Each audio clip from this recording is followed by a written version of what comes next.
Health Board is a strategic population health body with a statutory duty to promote and protect the population's public health.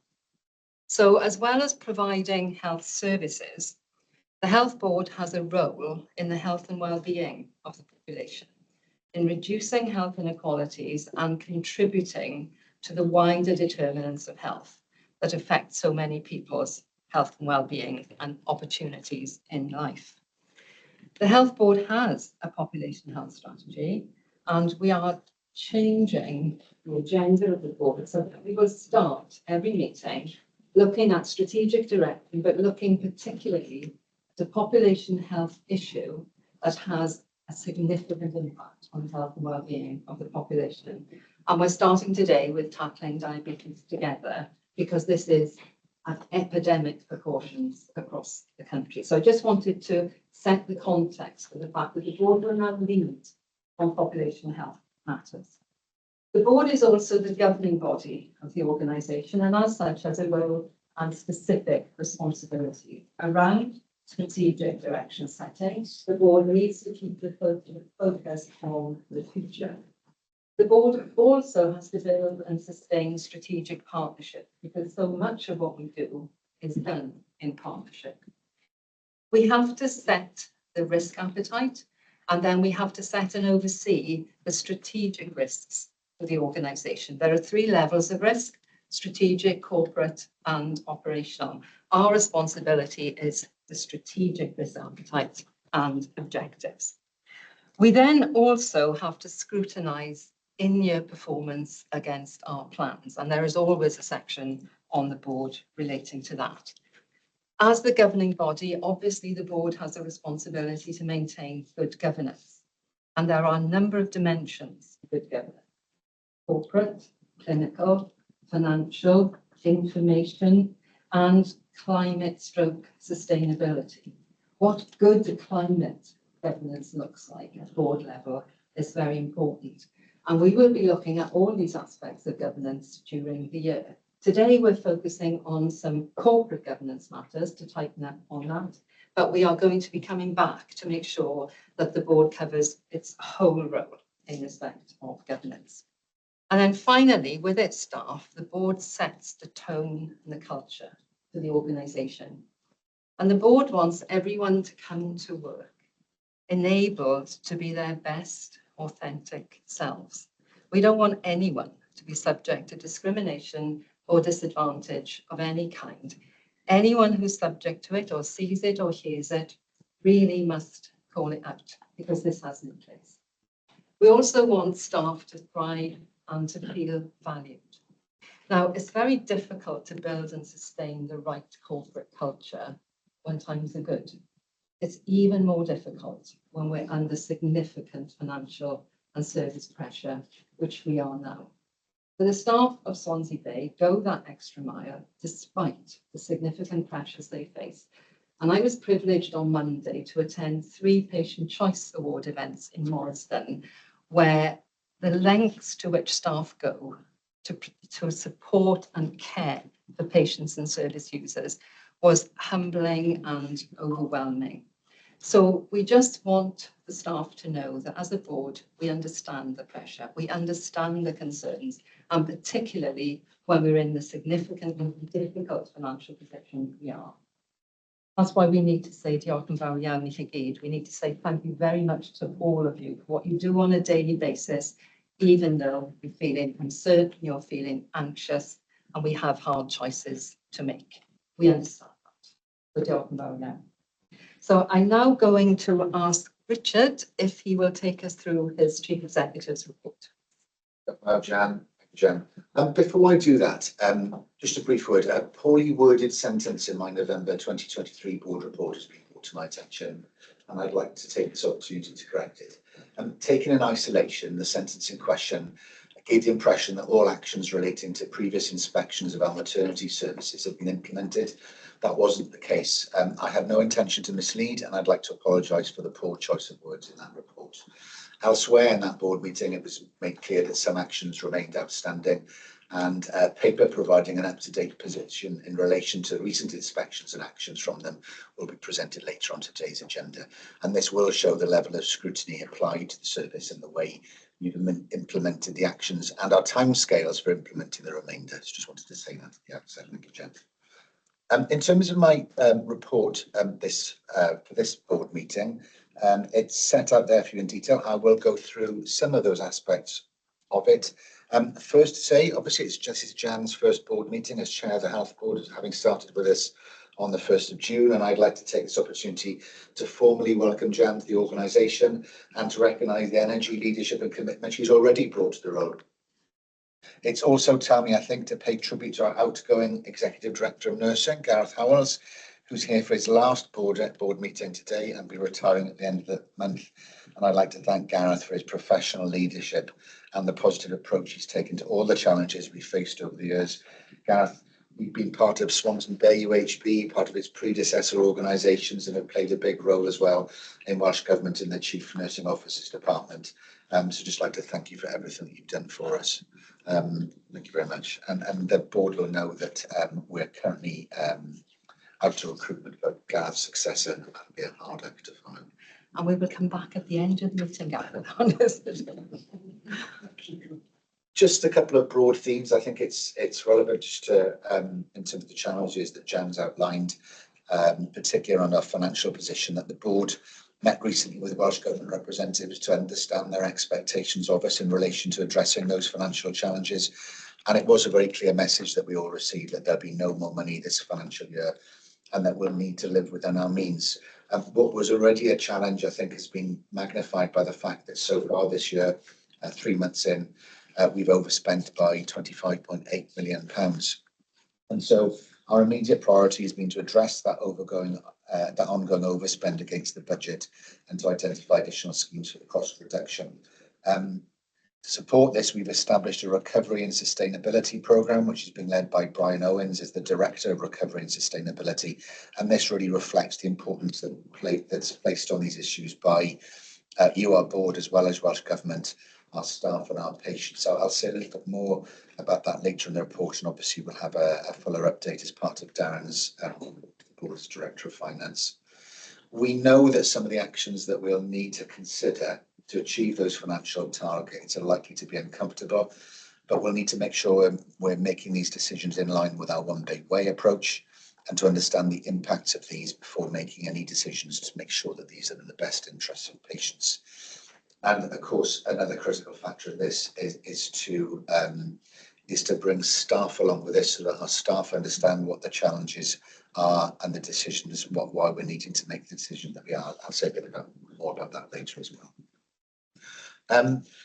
It's also timely, with Jan starting as chair, to say a bit about the joint committee that's being established. The board will remember that the Minister, or the Cabinet Secretary as she now is, announced that she'd be utilising her powers in accordance with Section 12(3) of the National Health Services Wales Act 2006 to direct both Swansea Bay University Health Board and Hywel Dda University Health Board to establish a joint committee to put in plans in place to deliver healthcare services on a regional basis.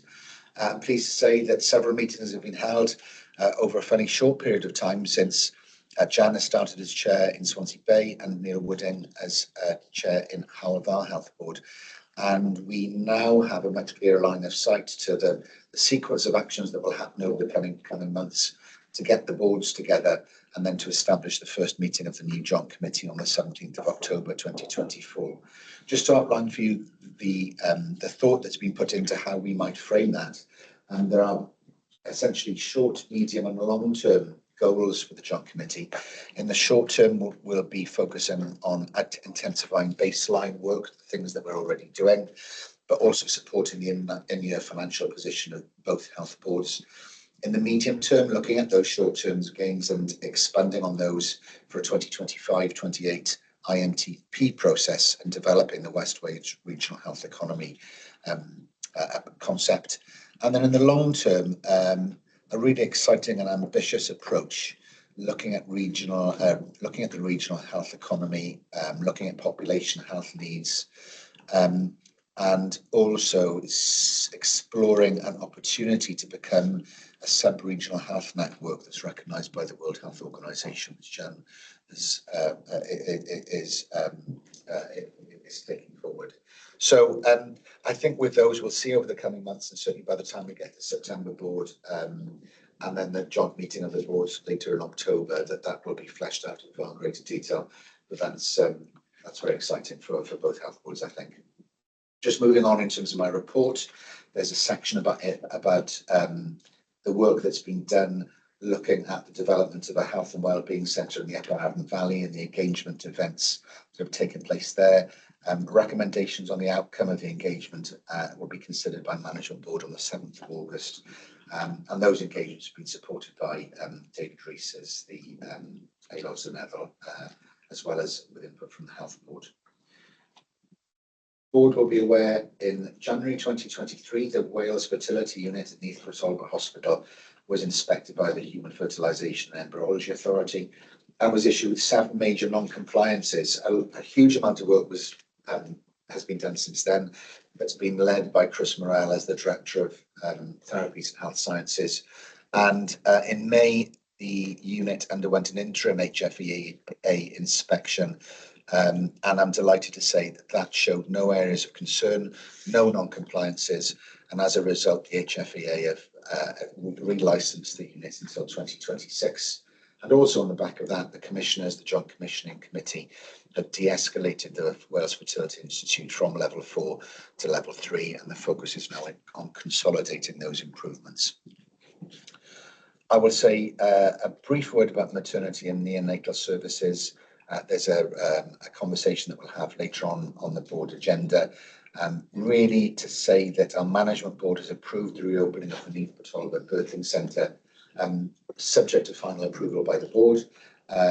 There's some additional detail to check through before we do that, and a formal proposal for reopening will be brought to board for approval as soon as those final actions have been completed. Llais, meanwhile, are seeking service users feedback on maternity services. That exercise will run until the end of September 2024, and an external company will also be facilitating face-to-face workshops with space for up to 20 women each, focusing on their experiences of maternity care, and the data will be analysed and used by Llais to produce a substantive report in October. My report also importantly contains some updates about the Health Board's engagement in the multi-agency work around the impact of the closure of the Tata Steelworks. I'm really conscious from the conversations I've had with the staff, the number of staff that we have who've got relatives, partners who work in the steelworks, and the impact of this is going to be significant. And beyond those, obviously, that work in the steelworks themselves, there's the other companies that are reliant on the work of the steelworks. So there's a whole thing that spreads throughout our community. Narissa has been closely involved with that, and my report just sets out what the Health Board's involvement has been with that and what we're doing, along with Tata Steel and along with Welsh Government, to support people who are impacted. Jan, you referenced the importance of our staff, and I absolutely echo that. Our people strategy was launched in January to ensure our vision of becoming a high quality organisation was embedded through everything that we do. And it's a few good news stories in there. Our efforts in doing that have been recognised externally, and in the report on page 9, it shows some success that we've had in that recognition, that importantly includes a partnership with trades unions and our trades union compact. So congratulations to everybody who's been involved with that, which includes a really impressive array of things in terms of recruitment, work with our trades union colleagues, engagement, and importantly, well-being. As part of that, I mentioned at the beginning the importance of communicating and engaging with our staff. We've now got several routes of communication, from the midweek message to the printed printed paper, to our team brief, which is cascaded throughout the organisation once a month. And in June, I hosted the first of a new regular engagement event, which we've called Ask Richard, which is an open event. It's an opportunity for me to bring a topic for discussion and to seek engagement with staff about those key topics. In June, it was about finance and staffing, and I was supported by executive colleagues in doing that. The front half of the meeting is very much about picking a topic and an opportunity to discuss, but then it's also an open Q&A session as well to be able to engage with staff. That was attended by well over 70 staff across the organisation, which was really great to see. And our second event was held on Tuesday, wasn't it, this week? And that this time had over 100 staff attending. So, and from the level of feedback, the amount of questions that we get asked and the engagement of staff in those conversations, it's proven to be a very useful forum for us to do that. And then finally, just in terms of things to pick up, the last section shows a charity update. And just to say, in addition to what's been described there, to let you know that at midday, Swansea City will be announcing that Swansea Bay University Health Board's charity Cwtch Close, the Cwtch Close campaign, will be its charity partner for the year. So that's an announcement that got midday. It's absolutely fantastic news. We're really, really grateful that Swansea City have picked that up, and looking forward to working with them on that. So thank you very much. Thank you, Richard. And we've taken the preliminary matters out of order so that Richard could follow on in relation to importance of staff, saying well done to staff and engaging staff, because this is a really, really important message I've from the board and from me and from Richard on behalf of the board, just how important our staff are, and never more so now than when we're in very difficult very difficult times. So diolch yn fawr iawn, Richard. Any comments, questions for Richard? Anybody want to pick up on anything? Nuria, do come in. Richard, there is a lot to welcome in your report. There's a lot to welcome around the regional working. There's a lot to welcome around the discharge. I think that there's a lot of progress in that area, which is really pleasing to see, and the city deal, of course, it's all really, really, really great. Signal is one of the things that stood out for me in terms of your update on the positive side. And I was just wondering, now, given the pressures that we're in, is how are we using the data generated to support the wide system improvements in terms of identifying bottlenecks, duplication, inefficiencies? Whether you could see a bit more about that. Yes, so I might defer to Dee in a second about the utility of Signal. I mean, there are a range of things that are at our disposal to look at, issues around efficiency. I know Deb is doing a lot of work with the healthcare systems engineering team about theatre productivity, for example. We have had a conversation about business intelligence in the organisation and how we pull that together in a more coordinated way. So the next few weeks, we're going to be working on that, about how we pull those different elements together to provide that information. I would like us to start using that in a more live way with staff. So I think what we tend to get currently is reports rather than use our information to turn our data into information that's used actively day to day with our staff to understand our flows, to understand our bed capacity, to understand development of services, to understand whether what we've invested in is paying the dividends that we hoped it would. So Signal in particular and how that's used. Could you say a few words on that? Yeah, thanks for raising it. We're very proud of Signal. It's one of the only patient flow solutions in Wales, and obviously developed by ourselves in Swansea Bay. It's used by over 3,500 clinical users. So to answer your specific question, there's two key themes we always look at when planning a release. So initially around flow and how we can support the flow into, within and out of the health board. And the new release has some key functionality in that space around a summary of the previous admission. So you're not having to replay all of that information with the patient. There's also some key functionality which will now give us, I don't want to use the word dashboard, but an oversight across all of our acute areas on patients that are fit for discharge based on a certain set of criteria that we worked with Angela and Deb on and the bed decommissioning board to prioritise that functionality. As Richard has alluded to, there's more to be done in terms of the embedding of the change. So we're doing a lot of work with the Integrated Discharge Hub, the Planned Care Board and the Unscheduled Care Board about embedding those as practices. And my team are on the ground with ward matrons and discharge liaison nurses to ensure that we understand how they're using it and that we can tailor that then to meet any of the needs that are coming from the users and how we tweak it to make that more seamless.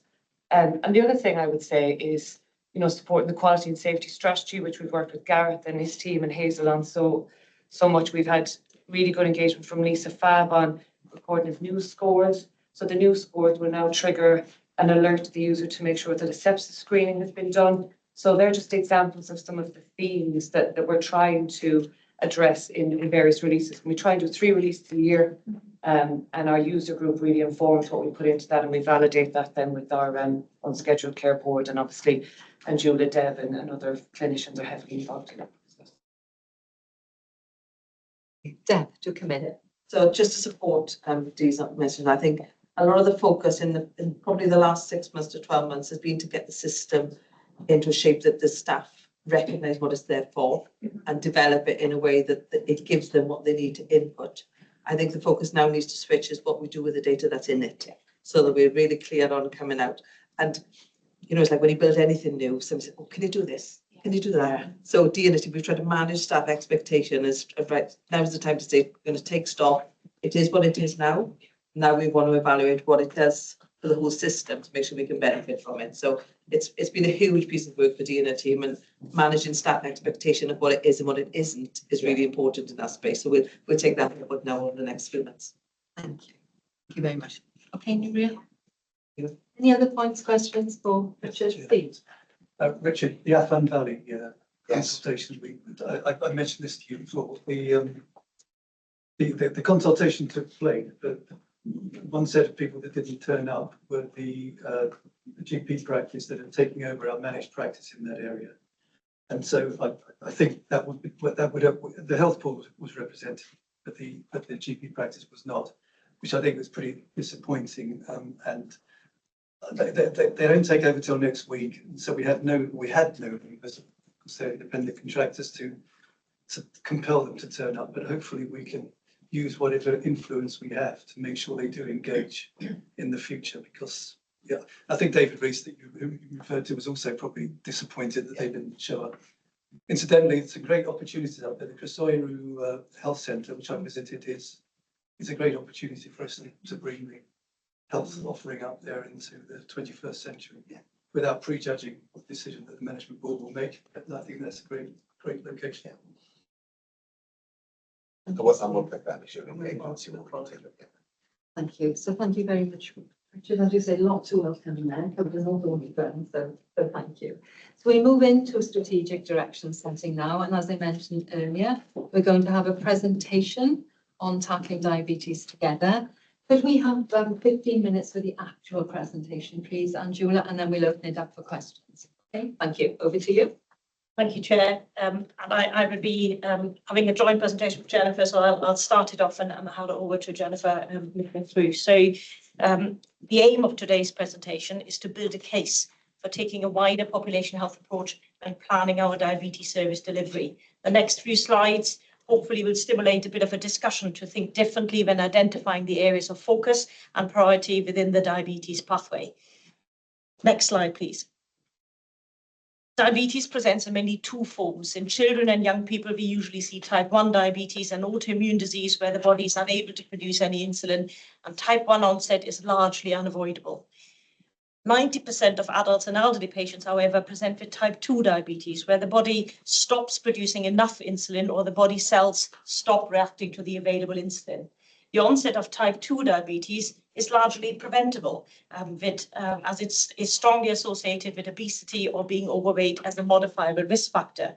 Patients with obesity have a 7 times increased risk of developing diabetes. Being overweight still carries a 3 times increased risk to develop diabetes. So type 2 diabetes can be prevented or delayed through support offered to this population to change their behaviour around lifestyle choices. There are, of course, other non-modifiable risk factors for diabetes as well, such as family history, age, gender, and ethnicity. South Asians have a 6-fold increased risk, and Afro-Caribbean have a 3-fold increased risk to develop diabetes. The prevalence of diabetes is also important, and it's directly linked to the population demographics we serve, such as age, gender, and ethnicity. Our all Wales prevalence at the moment is about 8%. Swansea Bay lies at 7.8%, and Cardiff in Wales has the lowest prevalence at 6.6% due to its younger population. We also know that poorly controlled blood glucose levels in patients with diabetes lead to really serious and debilitating complications such as heart attacks, strokes, amputations, nerve damage, blindness, kidney failure, and death. And due to these significant complications, the diabetes creates a real cost burden on the NHS budget. So currently we are spending 10% of the total NHS budget on diabetes care. And it's important to note that 80% of that money is spent on treating complications of that disease. And finally, the most compelling reason to take actions on tackling diabetes are the increasing numbers of patients with diabetes year on year worldwide.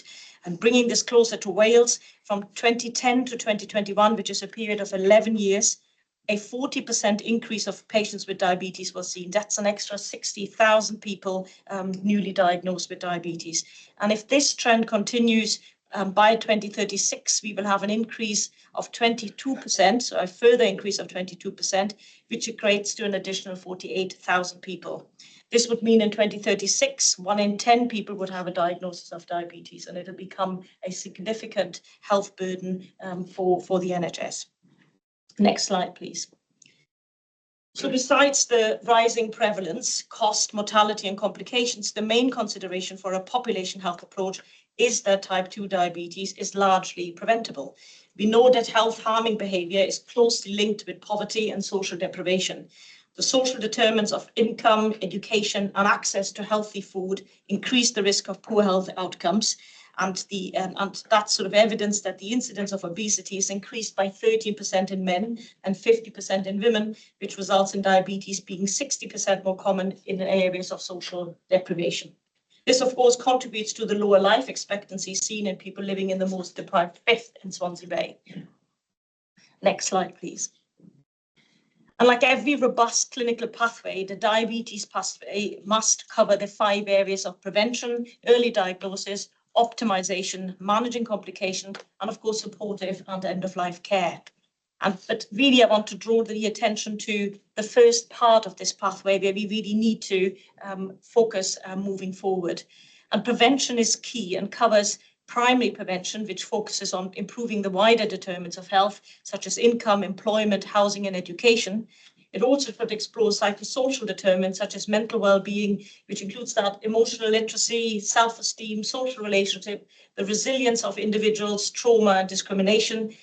And the key in primary prevention is really to understand how this and how these determinants impact how motivated people are for making health choices and also how much they are adopting health harming behavior.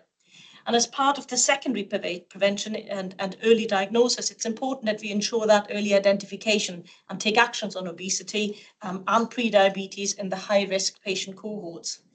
And finally, the tertiary prevention entails prevention of complications in patients with established diagnosis of diabetes. And this is guided by measures of annual completion of what we call the 8 care standards, which are evidence-based measures to monitor diabetes control and modifiable risk factors. And these are blood, urine tests, blood pressure, smoking cessation advice, and foot checks.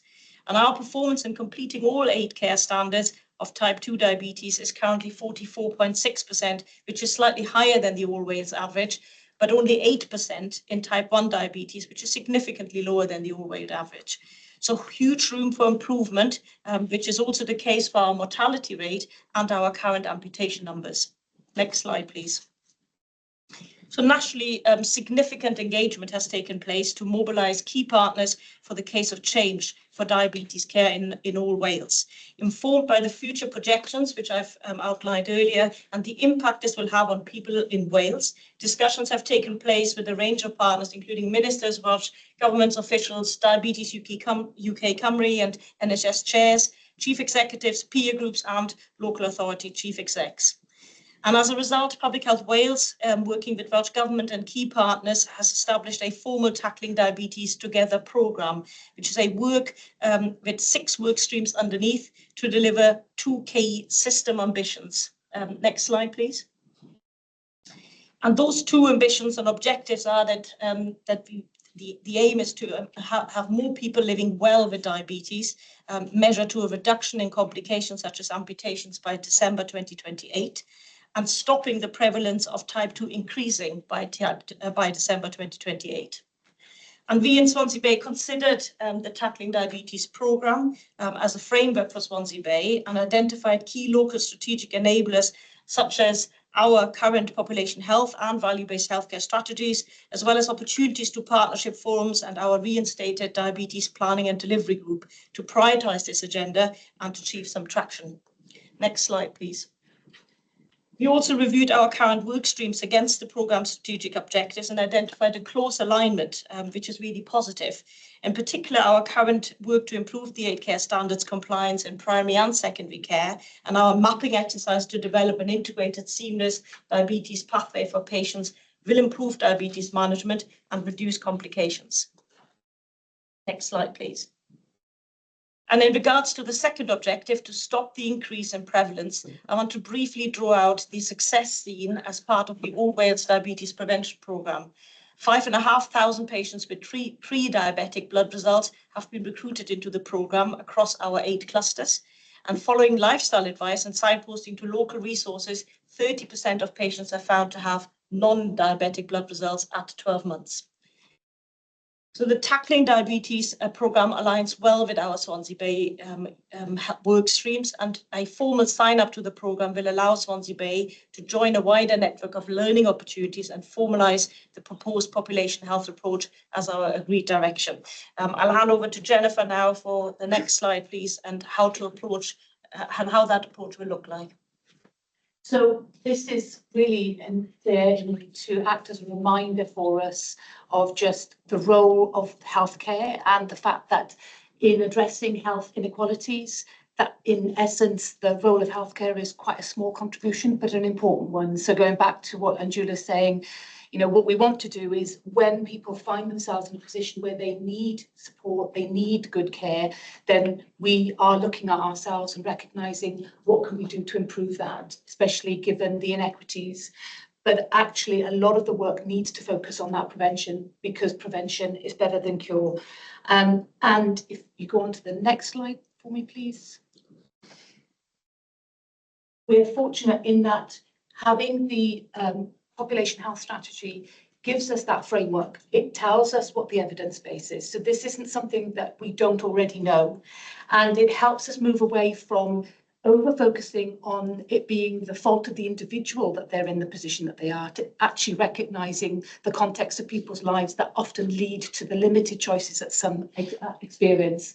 So having the population health strategy gives us that route map of how we can work with our partners and across all 4 pillars, because as Anjula's referenced and in the Tackling Diabetes Together programme, it not only stops at looking at the patients we have in the system, but it thinks about our staff and it thinks about the wider determinants. So it gives us a lot of scope for us to work in and alongside in national, learning with and from others as part of addressing the whole system and thinking about the wider determinants.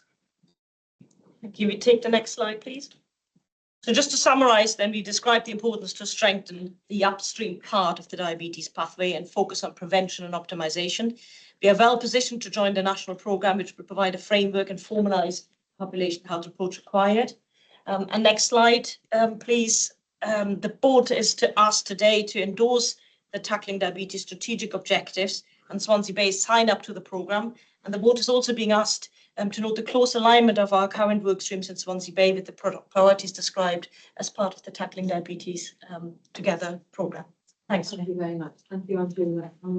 You've covered a lot of ground there in that presentation, but I hope the sort of the really serious situation we face and the fact that, as we said, 1 in 10 in 10 years would have type 2 diabetes if we don't take action now. So I think it's a very, very powerful message you've got on us there. So can I open that up for any questions, comments, Mina, and then Nuria? And then I've got 2 questions really. First off, for those people we identify as being potentially pre-diabetic, can you give me assurance that we've got the pathways in place to enable them to do something about it and to help them and assist them? So that's one thing. The second question was, for those people who we know obviously living in perhaps poorer circumstances, their determinants of health are not so good.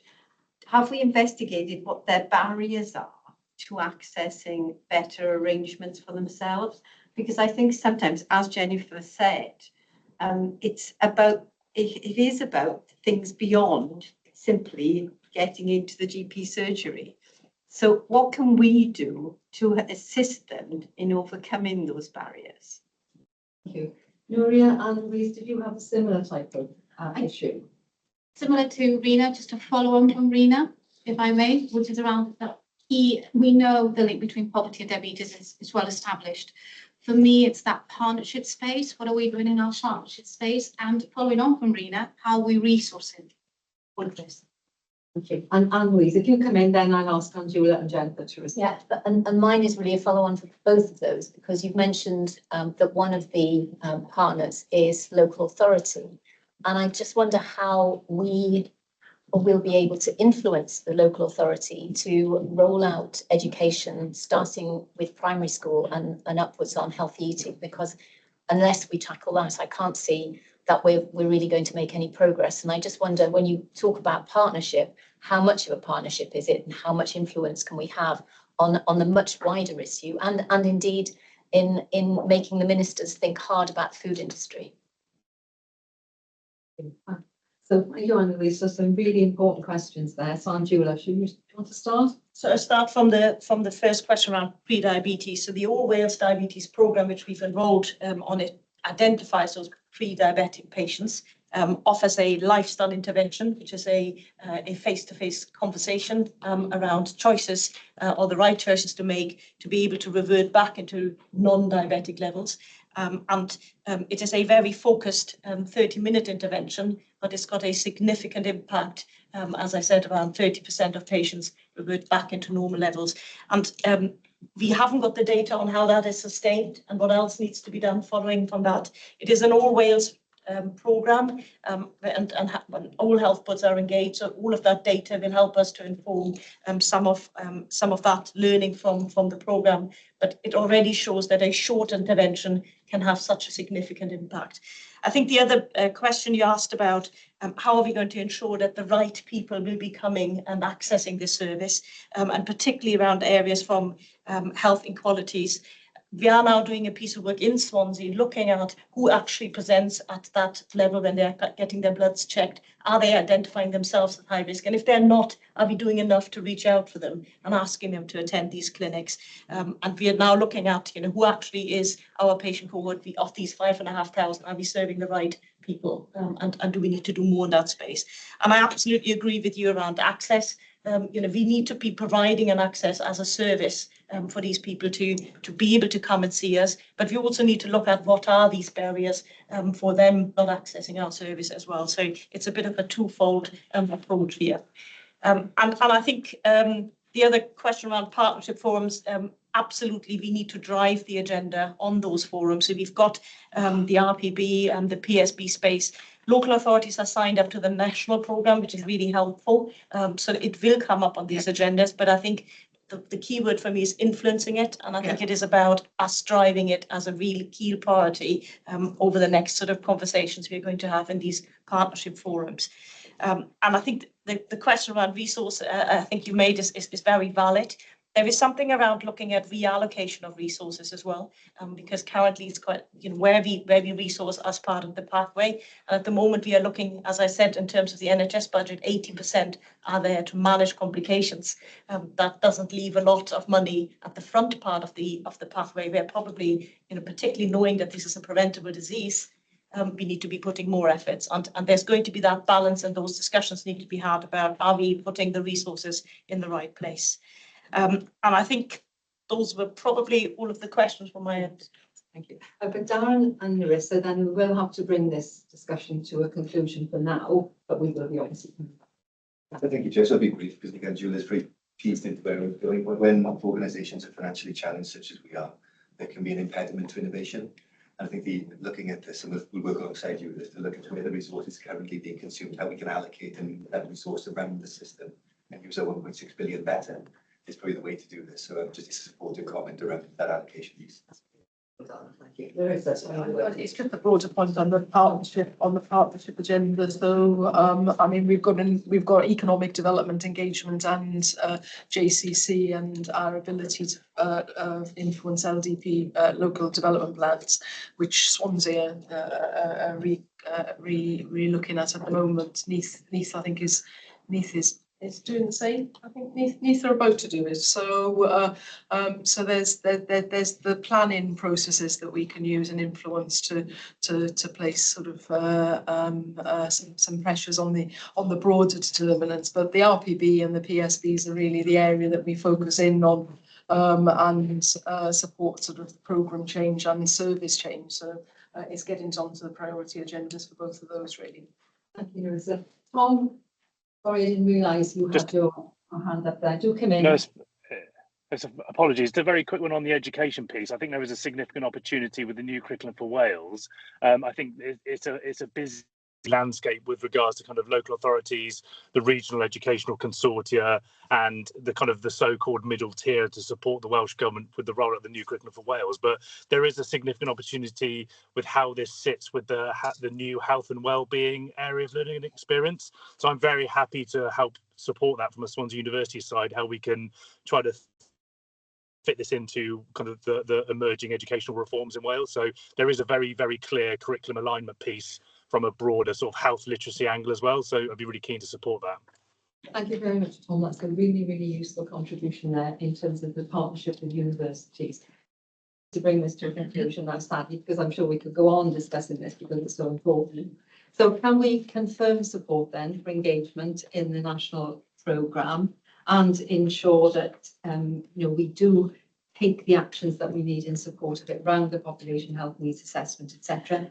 And can I ask the Population Health and Partnerships Committee to oversee the programme of work associated with this? We will, of course, be coming back to it as a board, and this is obviously going to feature in the 25 to 28 integrated medium-term plan because it's a key plank of the population health strategy.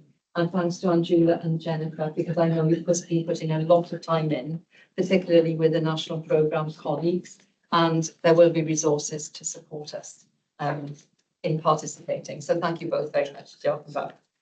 So we've moved then to 2.2 on strategic direction.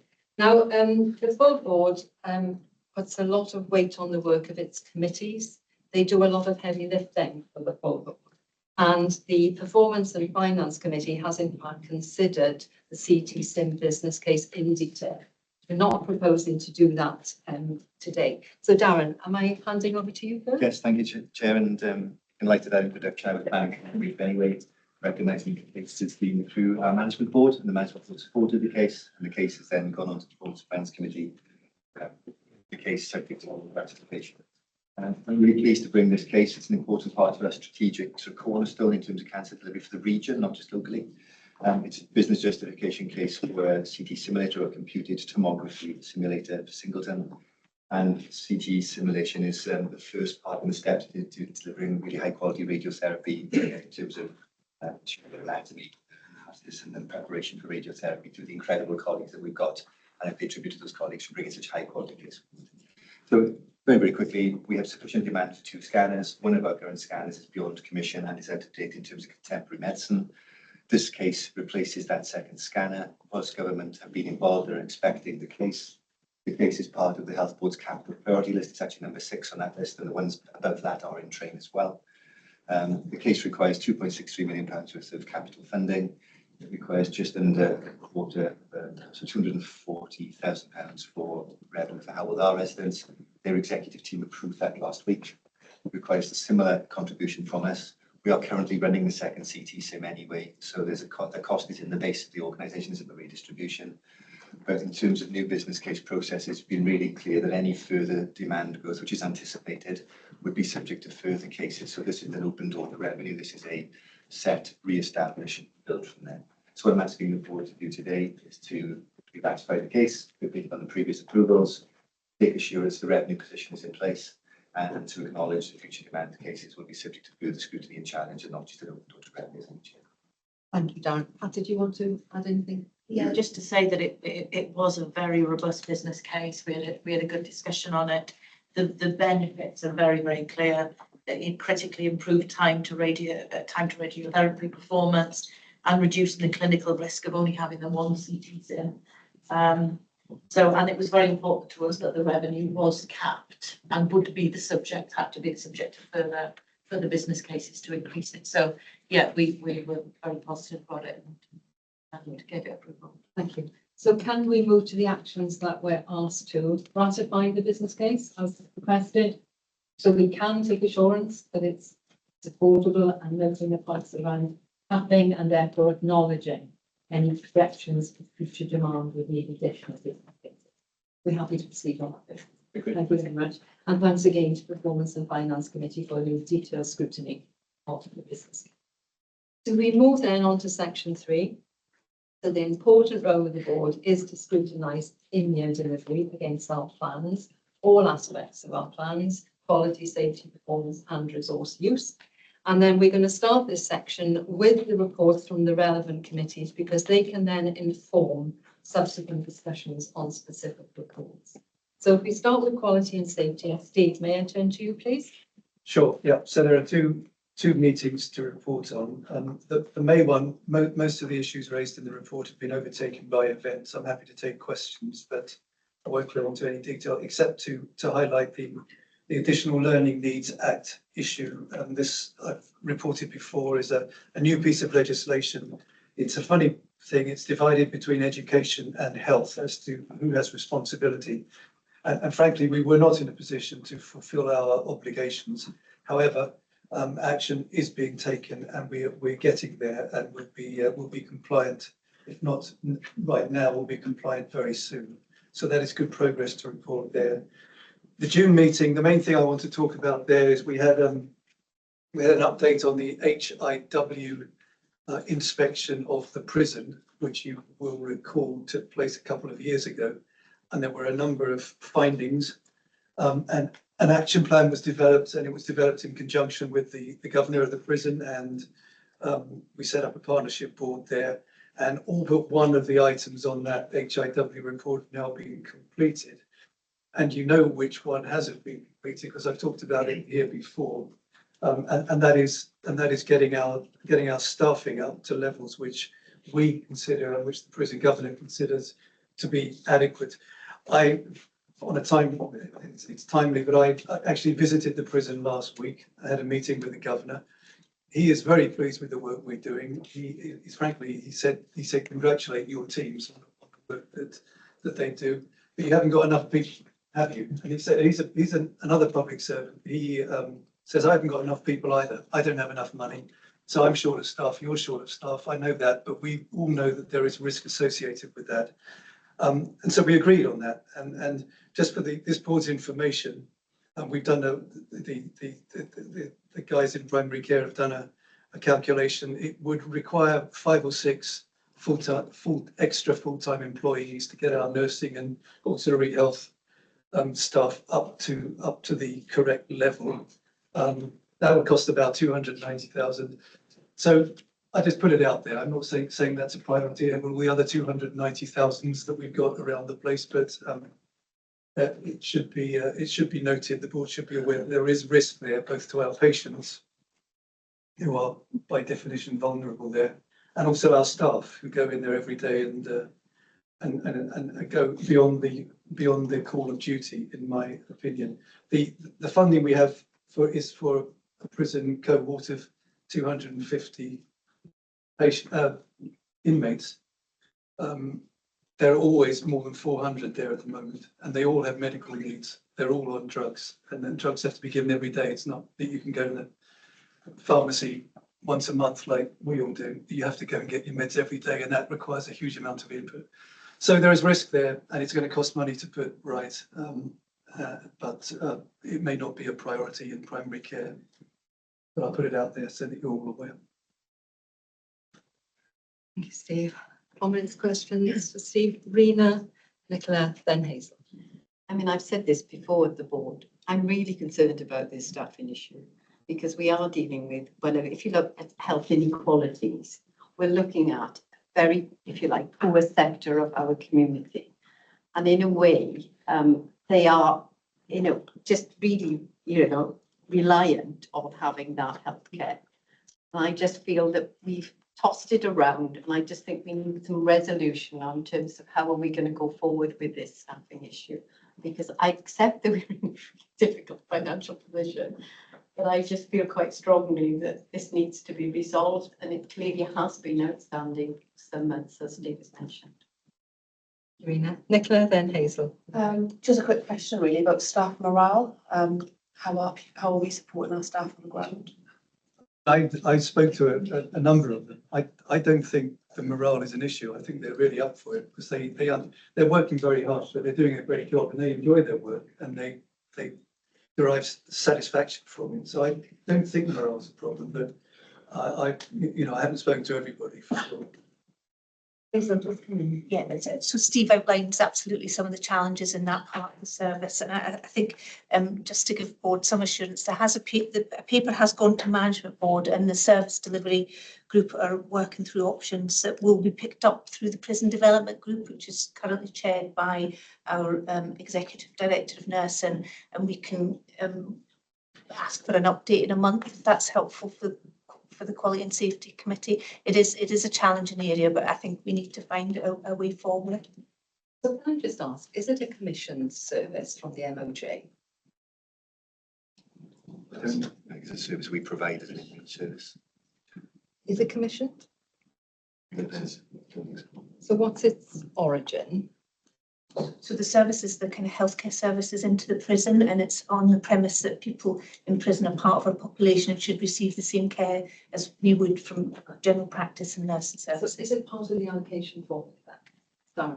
Yeah, so I'll just let me comment on that, Chair. So our adjusted allocation share is adjusted to feature for prison inmates in our general population, which is reflected in our 12.1% allocation share. What that allocation is not particularly sensitive to is that change from 250 to 400, and then that's been the challenge going through. Quite a lot of comment around potential way forward, and Steve's been really clear about the level of risk. And we have got 12,000 employees, and that 12,000 employees equivalents would be suitable to do this work. But we need to look at relative risk across our system and whether we redistribute our workforce given the financial climate to work in here, which I'm sure will feature as part of the work that Hazel and team are doing. Surely what we need to do is to flag the fact that there are constantly 400 people in Swansea prison and put the case forward to say that the allocation formula does not reflect this. Because this isn't the only prison where there's significant overcrowding and the impact on health services. Because we can't sort this locally, can we? This is an MOJ matter together with Welsh Government. And I couldn't think yesterday who's the Cabinet Secretary with liaison for the MOJ. It is Jane Hutt. It is Jane Hutt. So we need to bring it to Jane Hutt's attention as officials, because that's the route through this, because we're not being resourced properly.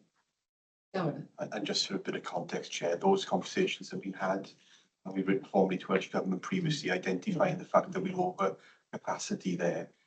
We were advised to maybe look at local solutions to sort that out rather than there being any extra funding. I don't think it would do any harm to revisit that. Yeah. Because it's all part of a much bigger prison overpopulation issue, isn't it? So can that be the action that we will write again to Welsh Government and to Jane Hutt, actually explaining this is an MOJ matter and a resource allocation matter? I think that's Chair. Is that helpful? Thanks, Steve, for doing that. That's really helpful. Thank you. So, Lena, should we come to you then on performance and finance, please? Fine. You've got two reports here, one from the May committee, and obviously in particular in terms of finance, we noted that after month one we were overspent, and clearly there was a need to put in place, which I understand have been put in place, urgent messages to budget holders with regard to reducing the levels of variable pay in particular, and to focusing on reducing the overall expenditure in terms of the run rate. The other major issue from that committee was the hybrid theatre business case, which is related to vascular surgery at Morriston, and the need for us to have this kind of hybrid theatre is really important in terms of, as we are the major centre for this type of surgery within South West Wales. So we supported that. The other things that came up at that committee were a report on planned care, which is making good progress and against the targets being set by Welsh Government. And on stroke, and that was quite disappointing because obviously our compliance with the target for our admission to the code stroke unit was not good. And that primarily relates to the lack of ring-fenced beds within the stroke unit for people coming in. So the unavailability of beds, really. So that was that committee. Then if I move on to the June committee, again, we noted that the financial position, whilst improved slightly, had not, if you like, reached anything like an acceptable position. We looked at the position in Morriston in particular, and what the impacts of the proposals to change the unscheduled care arena and how those would be helpful in terms of moving forward things like the clinically optimized patients and the number of people waiting. We followed it up with a discussion about the internal audit report on decarbonisation, which is part of our sustainability agenda. And I was pleased to hear the chair say that we're going to be looking at that in future. And lastly, we looked at cancer performance and specifically asked that we looked at comparisons with other areas in Wales and perhaps beyond Wales in terms of our cancer performance in future. Thank you very much. And do you want to wait until we get to the finance report item, reporting on the experts? That's great. Thank you very much. So any comments, issues from Rena's report? We'll pick up on the stroke issue, please, from the first report that we made. What's the situation there? Deb, is that for you? Certainly, Chair. So we are making progress on the ring fence at the bed on the stroke ward, which is Ward F in Morriston Hospital. Anticipate that performance will improve, but it has been a pinch point for us, so that the stroke demand regularly exceeds what's on that ward, not helped by clinically optimised volumes of patients in the rehab unit, which is in East Port Talbot, which obviously is the outflow from the acute stroke ward into East Port Talbot. So the work we're doing on the pathway of care delays will help improve that flow out to make sure patients move across the system as quickly as possible. As part of our targeted intervention work, we are focusing also on some of the qualitative indicators, which is the stroke and the fractured NOF access for patients into a ward bed within 4 hours. So we'll be increasing the monitoring of that. But I am expected to see, we do better in stroke than we do in fractured NOF. So the fractured NOF ring-fenced bed is a bigger issue than stroke. But I anticipate that the performance on the stroke one will start to improve now in the next report. Okay, Rena. Thank you very much. So thank you. So Tom, can we move on to workforce then, please? Yeah, absolutely. Thank you very much. Just nothing, no significant matters to draw attention to the board, but I just wanted to pick up on a couple of points that have been discussed in the June Workforce OD and Digital meeting.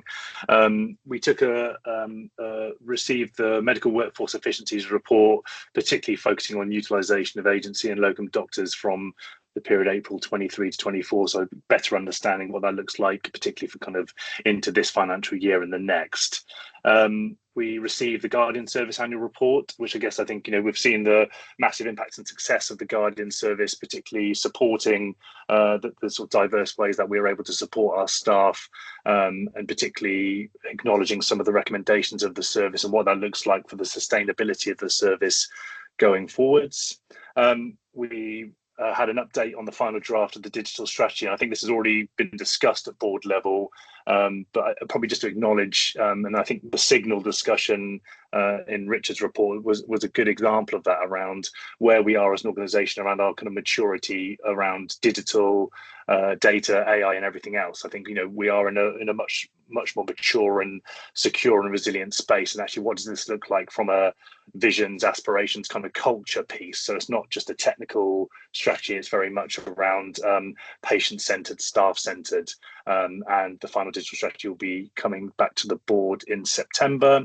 And actually, I guess linked to that, we had a response to the recommendations from the Older People's Commissioner for Wales around digital exclusion for older people. So what does that look like for particular demographics accessing health and social care within our area, and kind of broader older people's experiences, and what we can learn from that with regards to kind of digital health and social care, digital public services. And I think the only thing I'd probably like to acknowledge from some of the subgroups, particularly because I chair the Welsh Language Delivery Group, just recognising our emerging and sort of the obligations on the Health Board to make sure that we firmly adhere to the Welsh language standards for the Welsh Language Commissioner. I think we are in a pretty good place. We have a very positive working relationship with the Commissioner in the office, but I think we just need to make sure we're able to satisfy some of the recommendations and as the requirements continue to evolve and develop for the health and social care settings in Wales over the coming years. Thank you, Tom. Thank you for that really detailed update. Any issues, comments for Tom? Could I raise one, please, Tom? Because I understand that the digital strategy is being costed. That's not the same thing as being affordable. So I've asked Richard, before I can come back to the board, it does actually have to have an affordability assessment, particularly given the financial position we find ourselves in. Richard. Yeah, it's reasonable, isn't it? And I think perhaps it builds on what's been said earlier in the meeting about that financial position. I think there's a need for us to review general cost of what we're committing to within our strategies. But also, there were several other key points when that was brought up. So I think for anything that we choose to invest in, we need to understand what the benefits realisation will be in terms of cost that comes out, because we're aware that there is quite a lot in digital that would mean that it would ease the burden on our workforce to do things in a more effective and efficient way. The issues that we discussed and Neria's point earlier about use of data and information and about how that assists us again to become more efficient, to make best use. But I also think that within the digital strategy, there are some significant challenges for the NHS as a whole and the Welsh Government strategy about investment in technology that aren't necessarily all within the remit of health boards, and we need to look at which of these issues are things that are applicable across all of Wales rather than just within the health board. So in short, I think much as we've described about our approaches to business cases, we need to be clear what it will be delivered through that investment in the strategy. And it also needs to be clear that whatever we choose to do has to have a benefit that's both positive in terms of patient outcomes, experience, but also the reality is it's going to have a financial benefit as well, or on use of resource. Thank you, Richard. Pat, do come in. Yeah, I just want to add that affordability in the context of kind of capital bids, estate or digital, is a bit difficult to assess. And in some ways, that having that clarity of vision about where you're going and to have cases ready has proved very effective in the past, both for estates and digital, in terms of securing, monies from Welsh Government through the year. So whilst you have to be conscious of affordability, you also have to be ready with that blueprint of direction and the cases ready to go, because we have been very successful in that over the last. Yes. That's an important point. Darren, do you want to come in on that? Just to build on some of the points of Richard. So we spent 23 million on digital anyway. So we have a spend base. I recognise that's a challenge, and it's probably where we are in terms of financial delivery as well. I think Pat's point of having a pipeline of things ready to go is really important. When we reflect on what we did with the estates, we looked at business continuity and then improvement. So we need to get a prioritisation right, which we're working with the team, and we can use the existing funding envelope to maximise those opportunities, particularly in terms of how our workforce are feeling and potentially benefits as well. We need to make sure the machines we've got are still working and that the areas of risk are managed, because there are some systems paying. We start prioritising that layering process and of the development. We've got to root through this, albeit, and that's just the final point, is in Audit Wales, both on the buildings, capital, estate and on digital, are flagging nationally that the deficit of available resource to help support organisations to modernise. Thank you. So we've got to root through then before coming back to the board, Richard. Only just a bit on Pat's point, which is really important, and that is recognising that there's a limited capital availability anyway. And so when we've got our list of things going forward, it's important that we prioritise what provides us with most benefit for the challenges that we face. And so we have to be cognizant of that in making those bids for a limited pot of money. So thanks to all our committee chairs. Then we move on to the board targeted intervention update. Thanks, Chair. So the paper gives the context for escalation and outlines the expectation for our de-escalation against the measures, which board members will be familiar with. This is the third iteration of the report now to board. At the bottom of page 2, we start with the metrics that we are being measured against. Start with cancer. Gives us the most recent performance we have and the main actions that we're taking to improve the performance. I won't talk through all of those, Chair, for speed of time, but we can pick those up with members' questions. As you can see, the majority of the indications and indicators are showing an improved position. Still more to do in those, and they've not yet been sustained for the 3-month period, which is the specific ask of the escalation, which is why we're still in the same level, and for that to be considered. And for example, you can see within UVC indicators, there are some improvement against 2 of those indicators that match the ask, but that's for 1 month only rather than for the 3-month period that we need to do. The main area of concern this month from a TI perspective is our increasing numbers in healthcare associated infections, following the achievement in May, which was a really good month for us. But this is a seasonal variation and recognised across Wales, and we're in the mix with what other health boards are reporting in that area as well. Escalations are determined by a tripartite meeting with Welsh Government, and we've just had a report back, which is the first time since we've been escalated, that our escalation level remains unchanged in all of the areas that we're currently in. So we'll be continuing this way now for at least another 6 months until that's reviewed again. So I'll stop there, Chair, and I'll take any specific questions. Thank you very much, Claire. Questions, comments, Nuria? Can you tell us just a bit more about endoscopy? Yes, certainly. And the other question that I had was in relation to infection.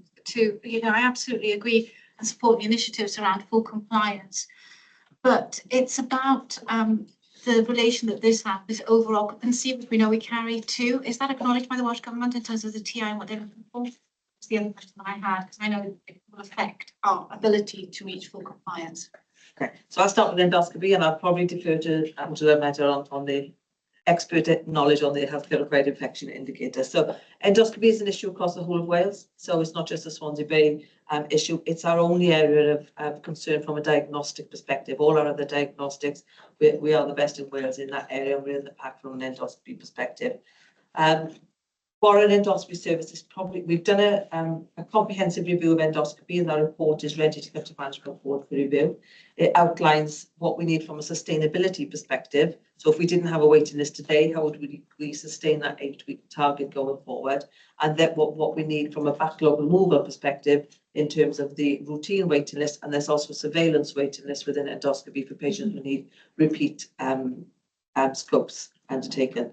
One of the main factors in the increase in endoscopy demand is the change of bowel screening ages. So that's come down now and is due to come down again to 50. That's going to continue to increase the demand for endoscopy services coming through. We've also recently introduced what's called a FIT test, which is a fecal test, which is a good indication for cancer. It reduces the demand for the very urgent endoscopies for cancer tests, but it also increases the demand for non-urgent scopes, because if you've had a test, generally you're going to end up within a request for a colonoscopy alongside that. So it's a really fine balance of how we manage that demand. From a provision perspective, we have the ability to commission 60 endoscopy sessions within our infrastructure. Currently, we only routinely commission 38 of those, so we're not commissioning enough demand. We've increased that demand recurrently through non-recurrent money for the last 5 years. So I think there is a question mark as to what we commit to recurrently so that we get a more sustainable position. And the paper clearly articulates that, and we work with finance and the clinicians in that space as well. I think one of the main areas we've got to go at for endoscopy is a regional footprint, is how do we develop regional solutions. Other areas are looking at a new build for endoscopy service provision in the main. I think until we've commissioned everything we can within the infrastructure we've got, that's probably a step too far yet, but it could be as demand increases, that could be where we meet the new demand. The problem with recommissioning a new unit would need it be a workforce issue. So we need the services we've got to be on the acute hospital sites to meet the inpatient demand. So therefore your staff and resource can't be taken from there. So it is that fine balance of how do we maximise what we've got. It's more of a theatre support question mark from a workforce perspective rather than from somebody to scope the patient. We've invested heavily in that area. And then what do we do to get that sustainable position for us? We've also built a case, and we've shared this with Welsh Government, on how we can put more into removing the backlog position, and that could be a regional solution, because that would be a mobile unit that comes in. It's a fully funded service that has all of the staff to undertake the procedures, the report, and the technology element in one go, and that's within the scope of our paper as well. So it's being looked at to an all Wales lens as well. So it's one of the focus for COOs and for chief execs to look at an all Wales position. We'll stop there. Thank you, Deb. That's a really detailed answer. And Noura, it is being considered now as part of the regional health economy and early work across ourselves and how of that. So thank you. Richard, did you want to come in? Yes, I think a couple of times all Wales has been mentioned. So just wondering, obviously we're very keen to continuously improve. There are some promising signs there, but in terms of the context of the wider sort of perspective, how are we doing in comparison with other health boards? Okay, yes, good question. And this was raised in the Performance and Finance Committee, so we're going to add it in the next month's report so that we've got a comparison of when it's available. It's worth noting that our targeted intervention measures are not all covered with an all Wales report, because there's some nuances with what we report under targeted intervention. So some of the targeted intervention indicators won't be in an all Wales report, and some of the all Wales indicators are not included in the targeted intervention. But when we look at it as a whole, we compare favourably to on an all Wales basis. Most of the performance framework measures, we're either top of pack or second to Cardiff in most of those. Which is why some of the targeted intervention measures don't focus on the performance framework measures. So, for example, you'd be familiar from a UEC perspective with the 4-hour target for emergency departments. We're the best in Wales for the 4-hour target. That is not included in our targeted intervention suite of indicators. So that focuses more on 12-hour waits within the emergency department and ambulance handovers. So it's really focused on the areas that each health board needs to improve on, rather than that always comparison. But certainly from a planned care perspective, we're the top of the tree in most of those indicators. The only one that is a concern to us, as we've noted, is endoscopy. And we're not an outlier in there, but that's stopping us achieving overall from a diagnostic perspective. And the follow-up not booked waiting list, which we've rehearsed quite a lot in that one. We know there's more work for us to do. But on the key performance indicators, I think we compare very favourably on an all Wales basis. Thank you, Deb. And obviously we have a keen interest now in what would be an innovative solution around a regional approach to endoscopy, wouldn't we, through a mobile solution. So I'm sure the board would want to be very supportive of that and to add its weight to the Welsh Government on that. I just want to pick up Noura's second point. Yeah, please. Yeah, just on the healthcare associated infections, the absolutely recognise the risks around overcrowding, the risk around ward transfers, the risk around the estates and the infrastructure, which absolutely played a big part in our numbers on healthcare associated infections. I think the importance is really around that we are making sure that there is awareness of the risk, and that IPC features in all of the discussions. So, for example, when we are now shaping up the frailty unit, all of the IPC risks are highlighted and built in when we are building the estate around it, so that there are big-hand areas, there are areas of good, where we can practice good IPC standards. So I think it's important that we feature those, that voice is always there around IPC, but it also means that we need to really hone in on our inwards reflections and actions, which is the antimicrobial stewardship and the good IPC standards and hand hygiene. So absolutely recognise it, but it's really important that we flag this risk, because some of those are out of our control. But I think all of the work done around the estates is quite going to be key, that IPC features in that. Helpful. Yeah, very helpful. So we are temporarily without a chair, so I'm taking over, I don't know for how long. Were there any more questions or comments on that last matter? One thing, Steve. Yeah, go ahead. So just to say, yes, so Deb's points are very well made in terms of our comparative performance. I think it's important that we do that, because it's no surprise, I guess, that much of this delivery on performance is a challenge for all NHS organisations across Wales and indeed the UK. And one thing to say is that there was a tripartite meeting in late June. And I received a letter from Judith Paget on the 12th of July to say that the escalation state of the organisation would remain unchanged. And although it remains unchanged, that letter did acknowledge the improvements in performance that have been noted for Swansea Bay, with an expectation clearly that those would continue. But from looking at what we've done, what we committed to, even back at the point where we were escalated in November, what plans we committed to, and then continue to deliver on, it really is very encouraging that we're setting the right path first. Steve made an important point to me yesterday. I think that always is worth bearing in mind, that while we are heading on the right trajectory for these things, and notably our performance on cancer, still not where we want it to be. So our target is to get to 60% of people being seen within 62 days by September. We're hoping we'll deliver that sooner. Really, that still doesn't represent the level of care that we would want to provide to get people to that point of having a diagnosis and treatment much sooner. So thank you. And Louise. Richard, I read your midweek message assiduously, and of course you have been focusing on the finance issue and how important it is that everybody pulls their weight.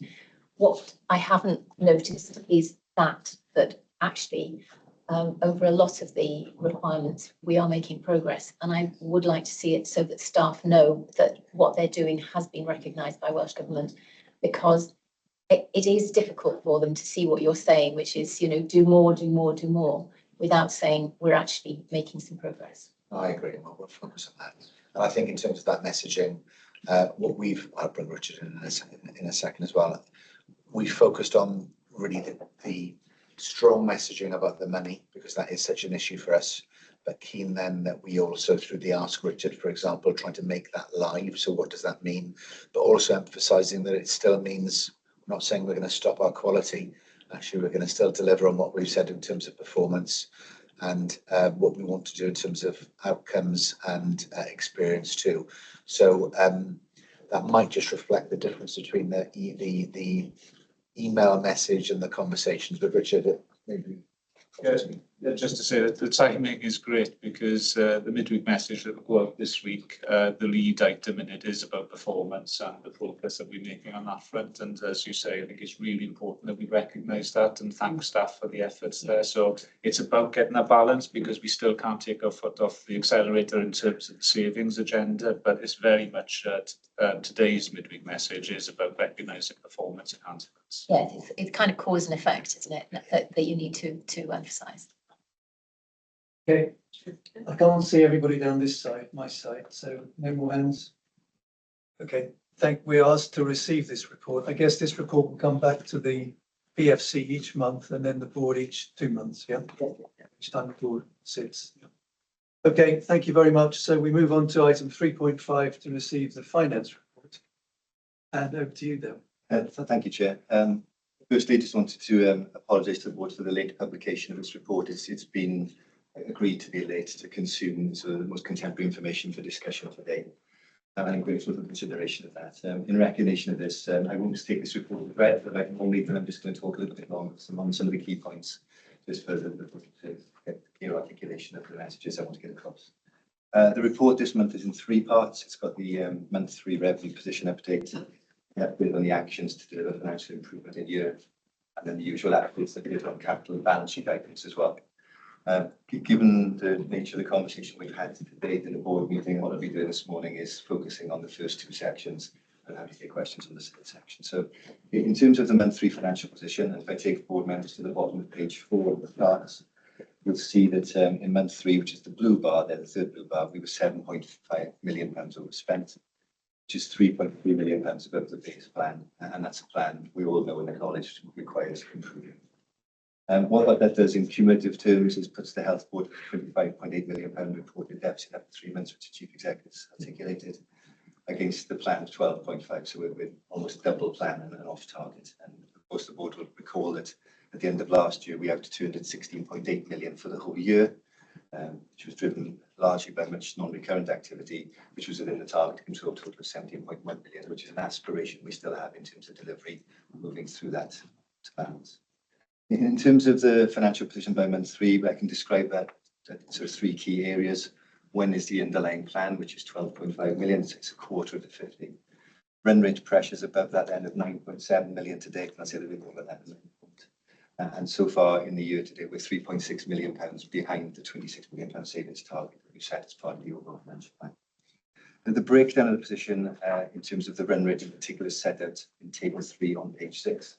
I'm not going to go through the detail of that table, but just to highlight that largely the issues remain unchanged. There's no new issues between months 1, 2 and 3. And those are largely focused then around our income pressures from the Joint Commissioning Committee, the former WISC, we're under delivering against that activity. We remain having significant variable pay pressures. We are seeing improvement. Still perhaps to spend more than 60 million pounds on variable pay. We spent 78 million last year, so getting better, but the pay bill is going up. That's a matter of concern. We have surge beds open, which cost 1 million to date. We've taken some action to reduce that, because again, discussed in terms of planning. We're going to revisit the nature of the bed capacity model and look to make that as cost effective as possible, whilst we're addressing some wicked issues around pathway care delays, admission avoidance, those sorts of issues which have got really clear quality drivers as well. So it's not just the money drivers, the quality workforce and patient drivers. We have some non-pay pressures, and the totality of the underlying cost pressures are offset by some one-off opportunities I've had around VAT reclaims and energy rebates. I've also asked my corporate colleague budget holders not to spend any more than they are now and to continue to underspend in the position. And we've had a review of the corporate budgets, particularly since we've agreed the long-term agreements. And there's some financial benefit which plays into that, which is offsetting some of the cost pressures. And that gives you the construct then of what we have up to the end of the first quarter. Pages 8 to 11 of the report then are not areas I would routinely report in this report, but I suspect I'll be doing this more routinely going forward. Talk about where we need to improve.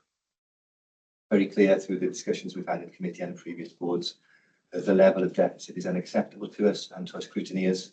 And we've had initial feedback from Welsh Government which confirmed that. We've since met with Welsh Government on the 3rd of July. We're yet to receive an update from that meeting formally, and a meeting is awaited and expected soon to do that. But we know the message, 50 million is not acceptable. We need to find plans to get down to 17, and we need to get through to balance. And that needs to be done in a structured and sensible way.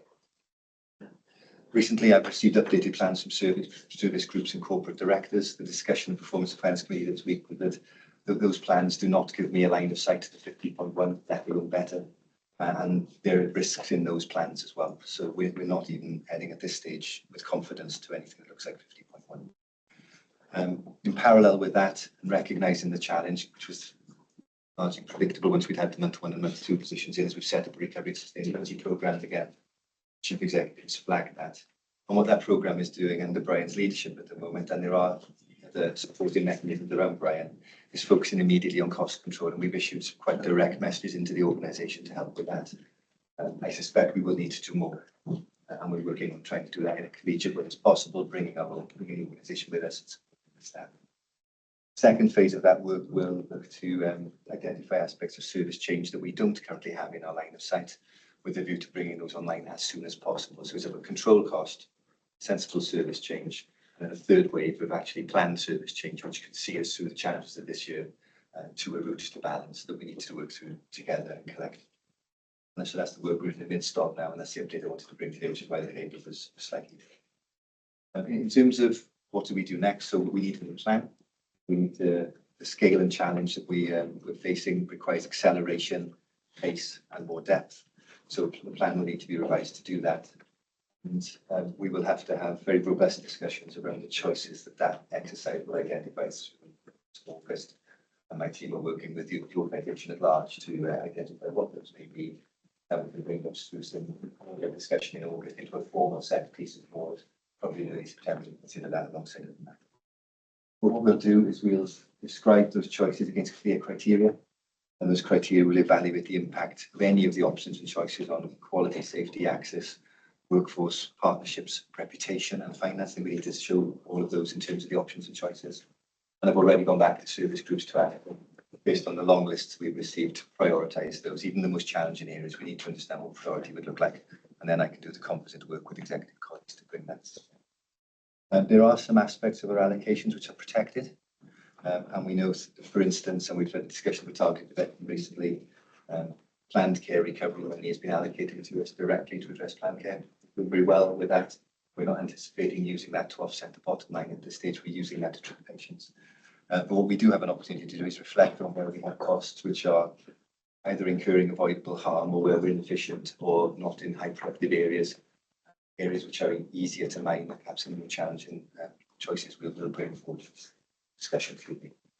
And like I put through the board today, and I've referred to it anyway, but we had a very detailed and robust discussion on this at the Performance Finance Committee earlier this week, which I found was very helpful and identified the things that we can do and approaches and discussions that we could have. And that leads us then to my recommendations, Chair, which are to for the board to consider where we are, to take assurance on the actions to date and identify further actions which may be required, to support the requirement for a new focused plan that will bring through governance appropriately through August into September. And also at the back of the report, at the current risk assessment, where the financial delivery for revenue is at 25, the highest risk level possible. At this stage, capital is at 20. We tend to move on that later in the year, Chair, but I'd like those risks acknowledged and recommended. Thank you very much, Darren. Rena Patters had to leave us, but she has got the briefing. Would you like to do it another half?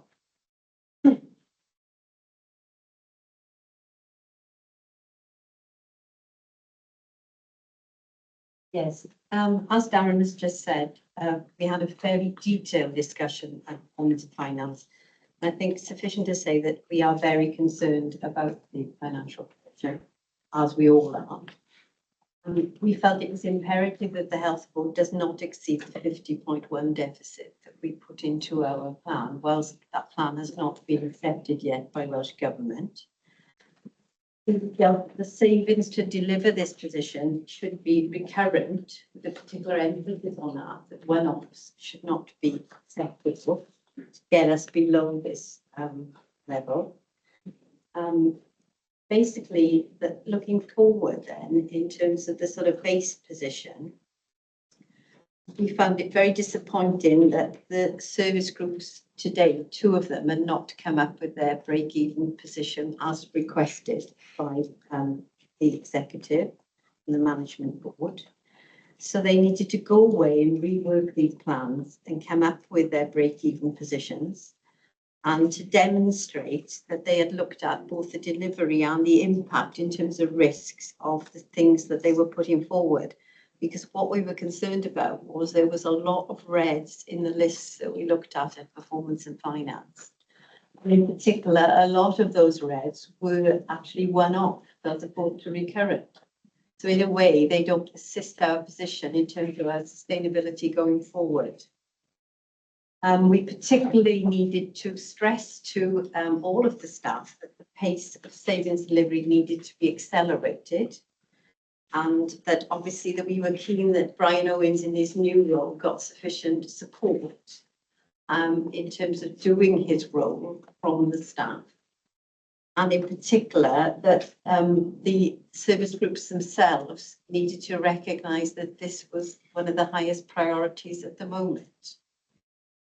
And until obviously we've got robust plans in place, we need to be accelerating any short-term actions in terms of immediate control of expenditure that we can do, and that is within their gift in terms of reducing our overall financial position going forward, and that we can't really wait until the end of August for that. We need to be moving it forward now.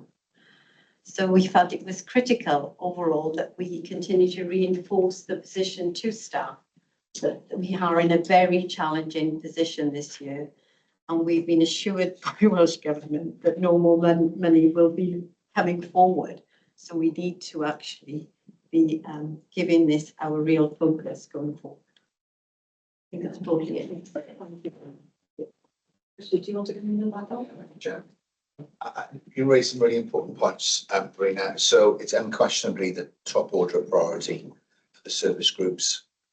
We've completed a round of Star Chamber meetings with them to understand what their positions are and what their mitigations will be. As you described, not all of those service groups have come up with plans that balance as part of that, but we have been really clear that that is the requirement of them to seek out those opportunities and to describe them for us in a short space of time. Brian obviously has come into that role in terms of financial sustainability and recovery. He has put in some immediate actions which will undoubtedly have an effect in terms of spend, in terms of vacancy freezes in non-clinical areas. And it's been encouraging speaking to Brian over the last few days just to see what he has scoped out in terms of the next opportunities for us as a health board and the things he'll be proposing that we put into place. So I'm confident that those things are in train. Clearly, I agree with you completely. Where we need to get to is to work downwards from where we've come from in terms of a nearly £26 million overspend in the first 3 months of the year, to recover the position back to where we said we would be, which is unfortunately going to be at the 50, but then to make efforts to see whether we can get down below that. But I don't underestimate the scale of the challenge of getting back down to where we originally said we would be, given the start to the year. But I think we've got enough in train to support that position and to give us confidence that that will improve. What we now need to do is to push ahead with that and to see not only an improvement, but consider what other choices might need to be made. Just on the other choices, I reference,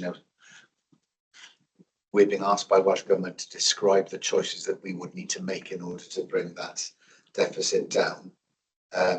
We will also be looking at what those choices might be, but we're really clear, because equally Welsh Government have been really clear with us, that those aren't choices that will affect our performance or the ministerial priorities for the year, that we need to be absolutely clear that we're maximising every opportunity at efficiency and productivity before we approach any of those considerations. And so in terms of how we construct this going forward, it's important that we bear that in mind. So Rina, the Performance and Finance Committee was recommending that during August, do you want to read that out to me again in terms of controllable expenditure? We said that until robust savings plans are in place, we agreed at Performance and Finance to ask that immediate short-term actions be taken to mitigate the overall risk to the achievement of the 50.1 deficit. And that includes things like further extension of the freeze on any controllable expenditure, recruitment, variable pay, insourcing, outsourcing, recognising the potential impact on TI. So that's what the board has been asked to agree. Yeah. Well, Richard, that's clear. That's what the board has been asked to agree, and that's what the board is agreeing.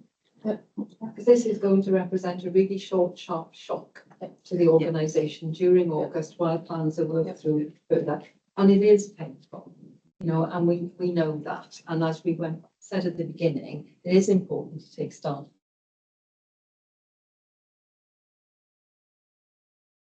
We really needs to do to get ourselves, really with the opportunity to get back on the trajectory we need to. Because I think, we really have to hit that 50 million deficit or less. I mean, that is an absolute requirement on us as a board.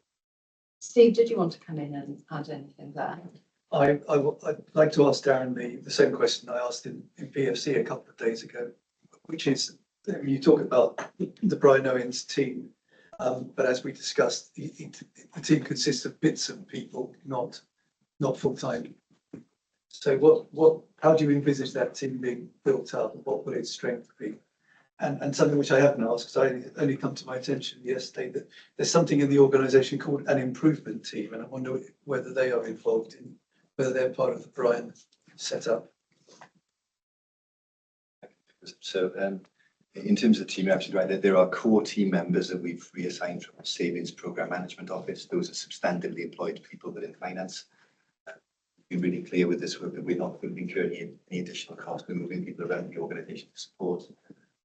That's quite a senior leader, a gentleman called Tony Clark, who's the head of that, but also some project management experience, because we need Brian to be able to operate at the top of his license and not be bogged down in administration. So there are 3 or 4 people involved in that, and we've got an aim inside of Brian to help them.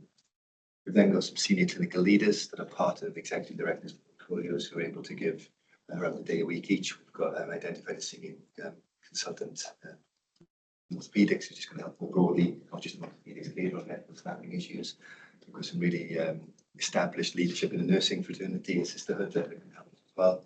We've got Comics and Digital to help design the contemporary information, because frustratingly, and I know the board feels this, monthly reports from the ledger are one thing. That's the version of the truth. But what else can we monitor more accurately, more frequently, that will give us determination of success? We're building that in as well. And workforce colleagues as well, are two key members of Sarah's team for intrinsic links, right? So there's about 6 full-time equivalents worth of people there. As we establish the work programs, and Brian's done a lot in 2.5 weeks, we will look to co-opt people in then to move that around. So we've got a decent side. I think the first week and a half was probably frankly frustrating because we were formulating that, but it's getting some shape and some rigor. Managing a team of 6 is relatively straightforward. Managing a 15 or 20 people that constitute 6 full-time equivalents is a bit more complicated. So it will make his life tricky unless he's got a core team of full-time people, I guess. But we will evolve it. Yeah, so Steve asked about strength. I didn't answer that question. We've picked the individual who's leading it specifically because of the leadership we've seen from him in his previous role. Sure. So there's a strength there. The individual doesn't have that directly to some of the senior clinical challenge we will be needing to make here, which is why we've got a team of senior clinical leaders around that individual to help. Yeah, I think the message from the board really is, Brian needs a designated team. He needs to have them at his disposal all the time, really, and not notional sessions or whatever while they're still doing other work. So because this is, a really important piece of work for the organisation. So could we ask Darren that outside the board we actually have a briefing note on who's in this team? How can Brian access them to make sure that he's not operating on notional sessions, really, because that would happen. Absolutely, thank you. So we are agreeing, as Rena's read out, in terms of recommendations from the Performance and Finance Committee, and we will also come back as a board on 5th of September, I think, where we are going to take the plan, the revised plan for 24-25, which will encompass the revised sort of financial plan, recognizing from the board's perspective, we simply have to hit the 50.1, not make an improvement on it. Thank you. And can I thank the Performance and Finance Committee for the detailed scrutiny you did earlier in the week. Thank you very much, John and Val. Then shall we turn to the performance report then, please? Absolutely. Oh, you've done it. You're almost done it. I'm disoriented now. So there we are, Darren, over to you again. I'm sure you will have Darren. We're off the black. So thank you. Apologies again for this report being cited 7-day window. It's often because the data available to give board contemporary information isn't quite with it that week. So I just wanted to acknowledge that this may often be a feature that I'll be apologising for this. I mean, just because I want to give you the most recent monthly information that we can. But to provide the board with assurance, this exact same report goes to the Performance and Finance Committee every month. So, and there is detailed scrutiny of this report. There's also, and this is part of the refining work that we're doing, very clear overlap in the first 20 or so pages of this report, the very comprehensive update that Deb has just given us on targeting intervention. My proposal, Chair, with your support, was not to repeat that, but just perhaps to pick out a few of the key areas from the report which might be of interest to the board in the discussion. So I just want to take the board to page 24 of the report, where we can see red ambulance response times. That's been 45% in May. We improved in June to 49.8%. So 47% today. So we're still way off that, but I know we put on there for release. Page 27 of the report, we measure a lot in UEC, and Deb touched on this earlier, but the 4-hour target, which is not for many years has been the benchmark of ED performance, is not mentioned. I just wanted to call out here that for May we were 78% for access within 4 hours. For June we were 77.5%. I looked this morning, we're approaching 77 now, and that's unvalidated, so I expect that to be better, probably one of our estimates. That would be the best performance in Wales, Chair, so just to bring some relativity here. Lots of the next few pages are people getting target intervention. I just wanted to highlight in the target intervention healthcare acquired infection section, we report hospital onset only. This report further down reports the totality of healthcare acquired infection. I think that's often of interest to see the context of order against the target intervention. It's just focusing particularly on individual hospital health. At page 39 of the report, just drills down a little bit more into diagnostics. We have touched on it, but it's important to note. Our access to non-endoscopy, the non-cardiac test is excellent. It's absolutely excellent. We're committed to this straight away like we do with outpatients. And it's really important for our population that we are seeing sooner and sooner. We've got a bit more to do, but we're achieving largely most of the diagnostic targets. We have plans about endoscopy. And in therapy services, we've had 2 dietetic breaches and 2 speech and language breaches. That would be largely around patient choice, no doubt. But we've seen huge performance improvement there. And again, that's up there with the best in Wales. On page 43, we said the stroke measures. There was a question on that earlier. I won't duplicate that, but just to refer members to graph 1, which gives you a sense of how access to the stroke bed within Wales has been falling. Look forward to that bar growing on the right-hand side, and that's adult mental health is on page 44 of the report. We often have and continue to have very good access around the measure in particular. Where we are seeing challenges at the moment is the bottom of the graph on that page around psychological therapy access for adults. We challenged the mental health and disabilities team with that even this week through the performance review. Demand is growing in that area post-pandemic, and we are looking at modern ways and innovative ways of working and delivering therapy to try to close that gap. I think there's more to do, but we'll be helping. Child and adolescent mental health is over the page, which is part of target interventions. And just a few more. Bottom of page 49, falls numbers for April, May and June have been substantially lower than previous quarter levels. We'll see if that can continue in terms of good work in that area. There were no never events in the month of June, and there were 4 national reports, 1 in Morriston. And the final thing I was just going to add, in the context of overall performance, because we've done finance as part of the report, is the sickness absence figure on page 52 of the report, where we're still at 7%, and around a third of that is related to sickness and anxiety, stress and anxiety, which again the Performance Finance Committee has taken an active interest in, and we should look into this. I'll stop there, Chick, there's a lot in there. Thank you, Darren. And, you know, we are looking at ways of streamlining all the bits are coming to the board, as Darren has said, and any thoughts on that would be gratefully received. So, and then did you want to come in before I open it up more? No, I think Darren's covered everything off, Chair. I'll take any questions if I can help. Thank you. So can I open it up more widely then, please, for any questions? Richard, is there anything you wanted to add? No, I mean, we think about some of this in the TI conversation. I think there's much in there to celebrate in terms of the improvement that we've made, our understanding of what our trajectory is and our confidence in the plans to deliver. And there are a few wicked issues in there that we need to continue to work on and recognise that those aren't where they need to be. And I think even, I was saying earlier on, Jan, that even in those areas where we are delivering according to trajectory, they don't necessarily yet represent the experience and the quality of outcome that we will want for our patients, particularly on things like cancer. So it's work in progress, but encouraging. Thank you. Rena, and one of the discussions we have had at Performance Finance is about the need for more benchmarking information to come through in this report. And I know there's going to be consideration of the report going forward, but I do think it would be very useful for independent members to have that as part of the regular report.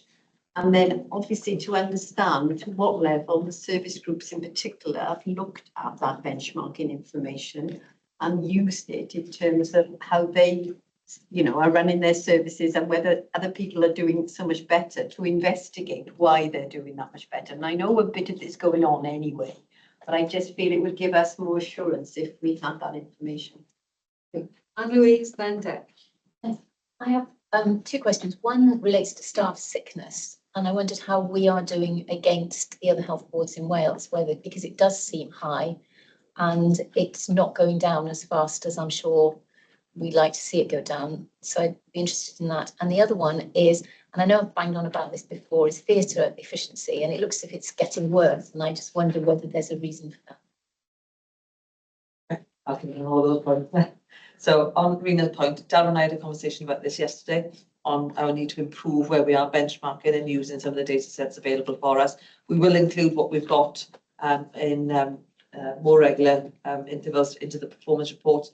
One thing to note, there's some of the measures Welsh Government on a report on an all Wales basis, so we may have to just clarify if we can report by Health Board within our reports. So cancer, for example, that's only reported on an all Wales basis nationally. So there just may be some sensitivities about including some of that data in our report. So I just sanity check some of that with Welsh Government colleagues in that respect.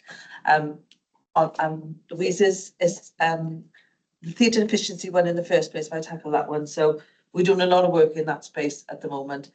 I think some of the reasons why it's getting worse is we had some data issues and we weren't recording things in the way we want to record them. I think we're getting better at the recording, which is exposing where we need to go in to make the improvements. This is an area that the healthcare systems engineering team next door are really trying to get underneath and look at it as a whole system piece of work. That takes quite a bit of time to get all that together. We need to be making sure that we're tackling the sort of core KPIs on theatre efficiency in parallel, so that we can see some improvement in that area while we're building sort of the whole system piece of work over here. And I've asked Gordon and Stable, who's the clinical lead for us in that area, to focus on some of that for us. We are part of the All Wales elective optimisation programme, which was being led by the Welsh Government Commission then. Welsh Government is now picking that up, so we're part of that team as well. So we will be seeing some improvements. We are focusing in Neath Talbot in the first instance, Chair, because that's our elective centre. We should be able to make it work there, and then we can spread the learning from there across into our other hospitals.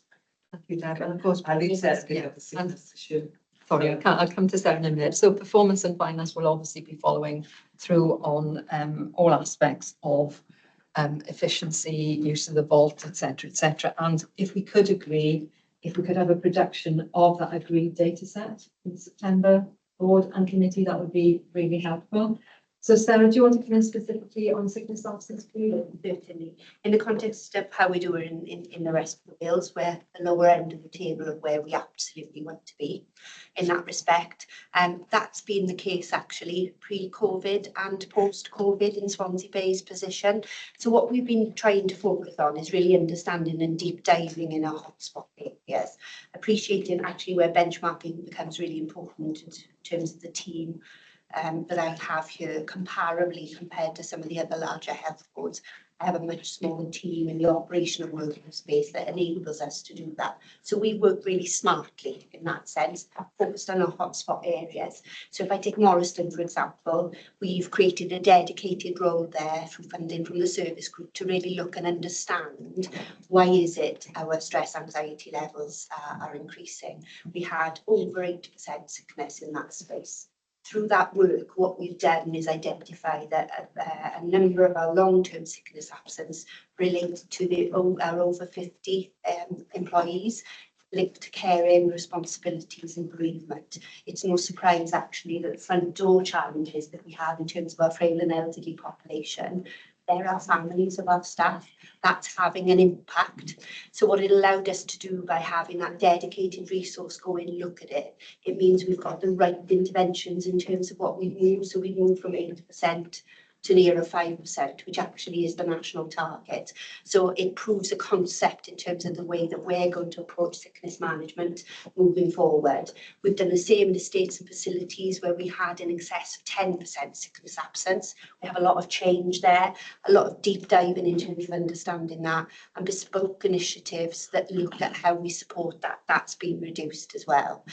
So some of that resource, we've got to work smartly with our limited resource to move around. So it's going to Neath Talbot, but Singleton Service Group in the next space to really look and understand. So we're not just making assumptions in terms of the general stuff. All the things you would expect us to be doing, we are doing. What we're seeking to do now is really focus and understand on how we can bring that down based on the true reasons that our staff are being absent for in that stress and anxiety place, and not making the assumptions that it's just workload or just the challenges. It's actually about really understanding that to make sure we support. So for example, that gives us an opportunity to then work with our communities. So we work with Carers Wales in our Morriston space to really connect and look at how we really support our staff to be well in work as well.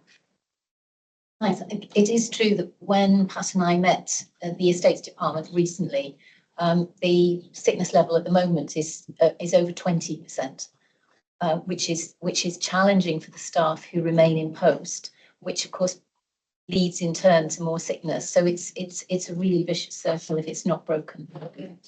Could come back in that context. So we have a number of changes going on in the estates department, and inevitably change often can be identified in the sickness absence perspective.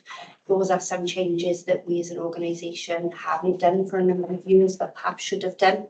So we're having to tackle some, such as removal of paid breaks, etc., to ensure consistency across the organisation. So we're starting to tackle some of those trickier issues that naturally leads to that response. So what the team have done is look at preventative focus and working really closely the health and wellbeing service in that space, recognising there might be a peak, but the importance is about bringing that back down long term and ultimately supporting those members of staff through challenging change spaces, working with our trade union partners in that respect. And actually that's a really great space where right at this time we have real collaborative partnership working with our unions that are focused in that area.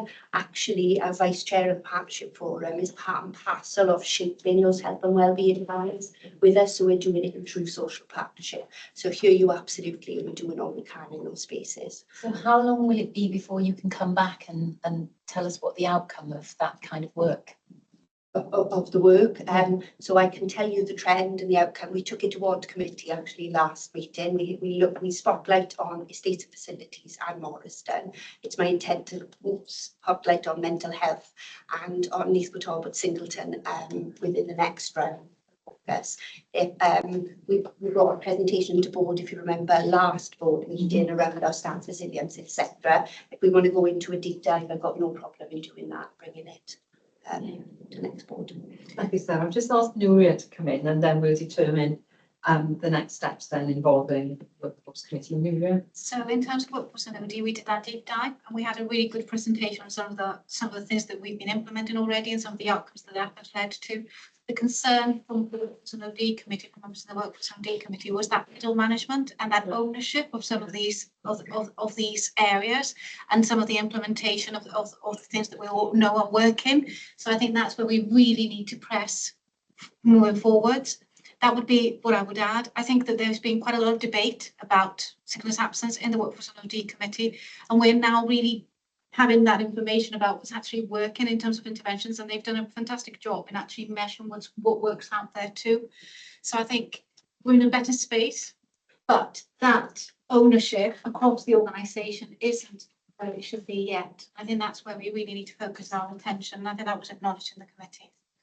Thank you. So Anne-Louise, if we remit to the Workforce Committee the further work that Nuria has outlined in that respect, but come back to the September board with the hotspots, the timelines, the focus, so we can take assurance when we are hoping to see an improvement trend. Is that okay? It is. My concern, of course, is that the high sickness level has an impact on our service delivery in straitened times, and so it just feels very critical. It's going to be a vicious circle as well. Yeah. So thank you. So Tom, if we can remit to Workforce, please. Along the very lines. happy to.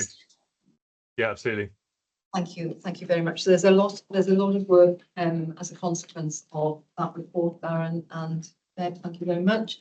And also we haven't but we will give our support, I'm sure, to the fact there are additional reports in the pipeline around primary and community care services, which we look forward to receiving in November. So we'll take one final report now before we have a break, and that's on the update to all the reviews and inspections conducted by Health Inspectorate Wales from 2019-20 on. So Hazel, is this for you? Yes. Over to you. Yes, thank you, Chair. So this paper provides the board with a progress update against the immediate and general improvement plans agreed following the HIW inspection of maternity services undertaken in September 2023.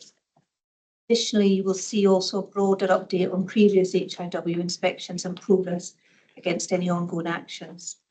For background, and as we know, HIW carried out an unannounced visit in September 2023, following which there were 7 areas reported which required immediate action. The Health Board responded to these with an immediate improvement plan which was accepted by HIW. HIW subsequently published their inspection report on the 15th of December 2023, which set out the progress made against the plans. From the September 2023 review, there were 41 more general actions, 4 of which are in the process of being closed. And these are 2 actions that relate to demonstrating improved outcomes through achievement of target compliance levels with gap grow training for 2 staff groups. And currently our midwives' actual compliance levels are 88% and obstetric staff 91%. Services are aiming to achieve and sustain a target of 95%, and that's to be completed by the end of October. A 3rd action relates to the security system, which has been implemented, and the system are in the process of embedding, which includes maintaining restricted access to all clinical areas, as well as issuing forms to all staff who require access. This will be completed by the end of this month. It's on track. The final outstanding action relates to workforce transformation and training and development of maternity care assistants to maximise skill, mix opportunities and workforce capacity. 11 MCAs are in training and providing service cover, and 9 will receive the results by the end of August, and 2 will complete next year. And the 9 will continue to substantially support maternity services in community and hospital. But this action will be closed at the end of August. The remaining actions from this inspection are detailed in the paper with dates for completion. As an overview, can I refer board to the table in the report on page 4, which also identifies the HIW reviewed our services again in April 2024, and the report for this is yet to be published. And HIW also undertook reviews in 2019 and 2020 respectively. Of these earlier reviews from the 2019 maternity inspection, there's currently 1 action outstanding for completion, and this relates to improving prompt training compliance. The prompt programme is due to complete in September, and the service will achieve compliance as per recommendation. From the 2019 Youth Port Talbot Birth Centre inspection, all the actions have been completed, and whilst the birth centre remains closed, the services have cross-referenced where the actions are still relevant to an operational birth centre. From the HIW National Review of Maternity Services in 2020, there are currently 6 actions outstanding, and again these are highlighted in the report along with the completion dates. It is important to note that there have been multiple inspections of the maternity services, which adds to complexity of managing these reviews. This paper gives the board assurance that the Health Board and the Hospital Service Group have mechanisms in place to manage the actions and governance around these, and members are asked to note the progress and approve that the Quality and Safety Committee oversee implementation of the plans on behalf of the board. Thank you, Hazel. Now, Gareth, did you want to add anything? No, I think Hazel's covered that really well, but I think what it does show is the complexity of trying to keep all the actions and all the recommendations in place there, and the fact that the Service Delivery Group have been doing some great work around that. And I suppose the only other thing I'd add is that the closure of actions is not finite. If we're in a position, prompt training has been mentioned, for example, we can get to 100%, we have a rotation of staff, it goes down to 90%, then we have to train again, so I think it's understanding the context there. But apart from those 2 points, Jane, nothing else to add. I think when I read the report, I thought we were making good progress. However, there is a however bit in me, which is there's a lot of actions, but we're not very clear as to how actually we're discharging the actual recommendation. And what I want clarity over is how we're discharging the actual recommendation. Because your point is absolutely right. There's lots of actions and they often interlink with some of the recommendations. So having that clarity of the discharge, that specific recommendation, is really important for us to have that oversight as a board. That would be the comment I would make, which is a very technical one. I do appreciate that, but a very important one. I don't think it's technical. I think it's really logical. And I reflect on this. If you think the recommendation improves security, there could be 4 or 5 actions out there which would enable us to meet the recommendation there. And that's where the complexity comes in. We could achieve 4 with 90% on the 5th, but it would show that we've not closed that, So I think there is some work generally around the HIW approach that we can build on there. There's an awful lot of detail behind this as well, and maybe that's the point in terms of Quality and Safety Committee and seeing that information as much as seeing the high level feedback that we get at all. And of course, the Quality and Safety Committee will be overseeing completion against all this outstanding work, which is really important.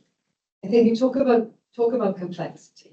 I think the key learning point is a master plan approach, so that if you have one review following another review, you have a master plan in place that you can track, and you don't lose sight of the reviews, inspections that are coming on board, right? So that's the key learning point is, and I think Hazel is looking at a whole system to ensure all recommendations and actions we receive from all regulators, inspectorate. We have that master plan approach, and then audit has an overarching view for all the committee. That's the key learning point, Gareth, really, is that, we never lose sight of what reviews we've had, what's outstanding. Yeah.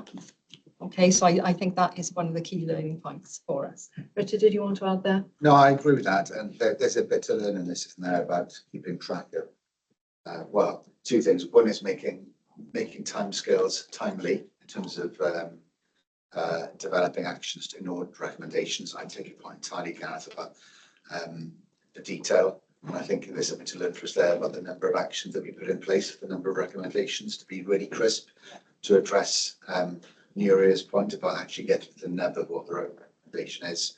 And Jen, I think, we have unfortunately got an opportunity on Hazel in terms of the system that we might be able to use and adapt something we've already got in use within the health board to help us with that master plan as you described it, Jen. Yes. This is a really important report, Hazel, and thank you for bringing it together in such a concise way. Because, what are we about here? We are about getting this service back to routine monitoring arrangements as soon as we possibly can. And it's our job to make sure all these recommendations are actioned on behalf of our staff as well as our service users. So we take back control of this whole agenda, because that's our job. And I think this is a really, really important report and helps really drive us forward, Hazel's job. And I'm sure Gareth as well in the background putting it all together. So thank you. And a lovely way for you actually to put it all together in that really nice way. Thank you. So we've done a lot of hard work this morning, so we're going to take a 10-minute break now. So back in 10 minutes, please. Thank you.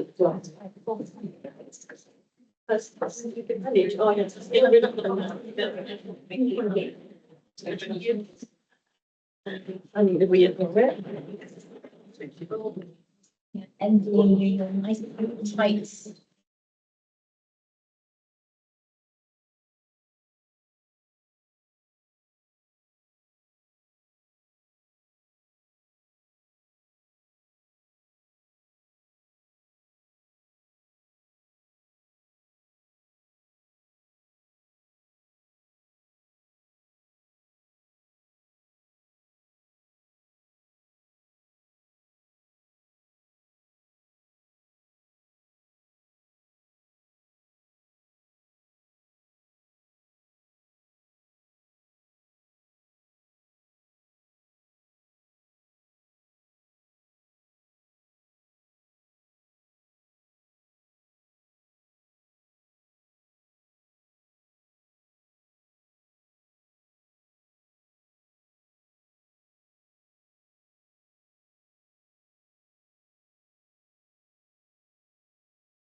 Again.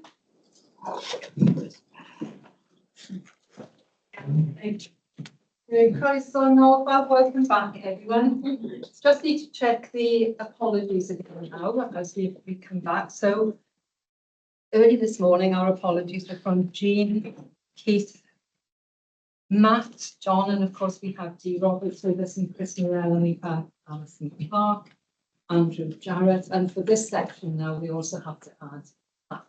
So the apologies, we're going to meeting partway through. Is that okay? So we'll just check.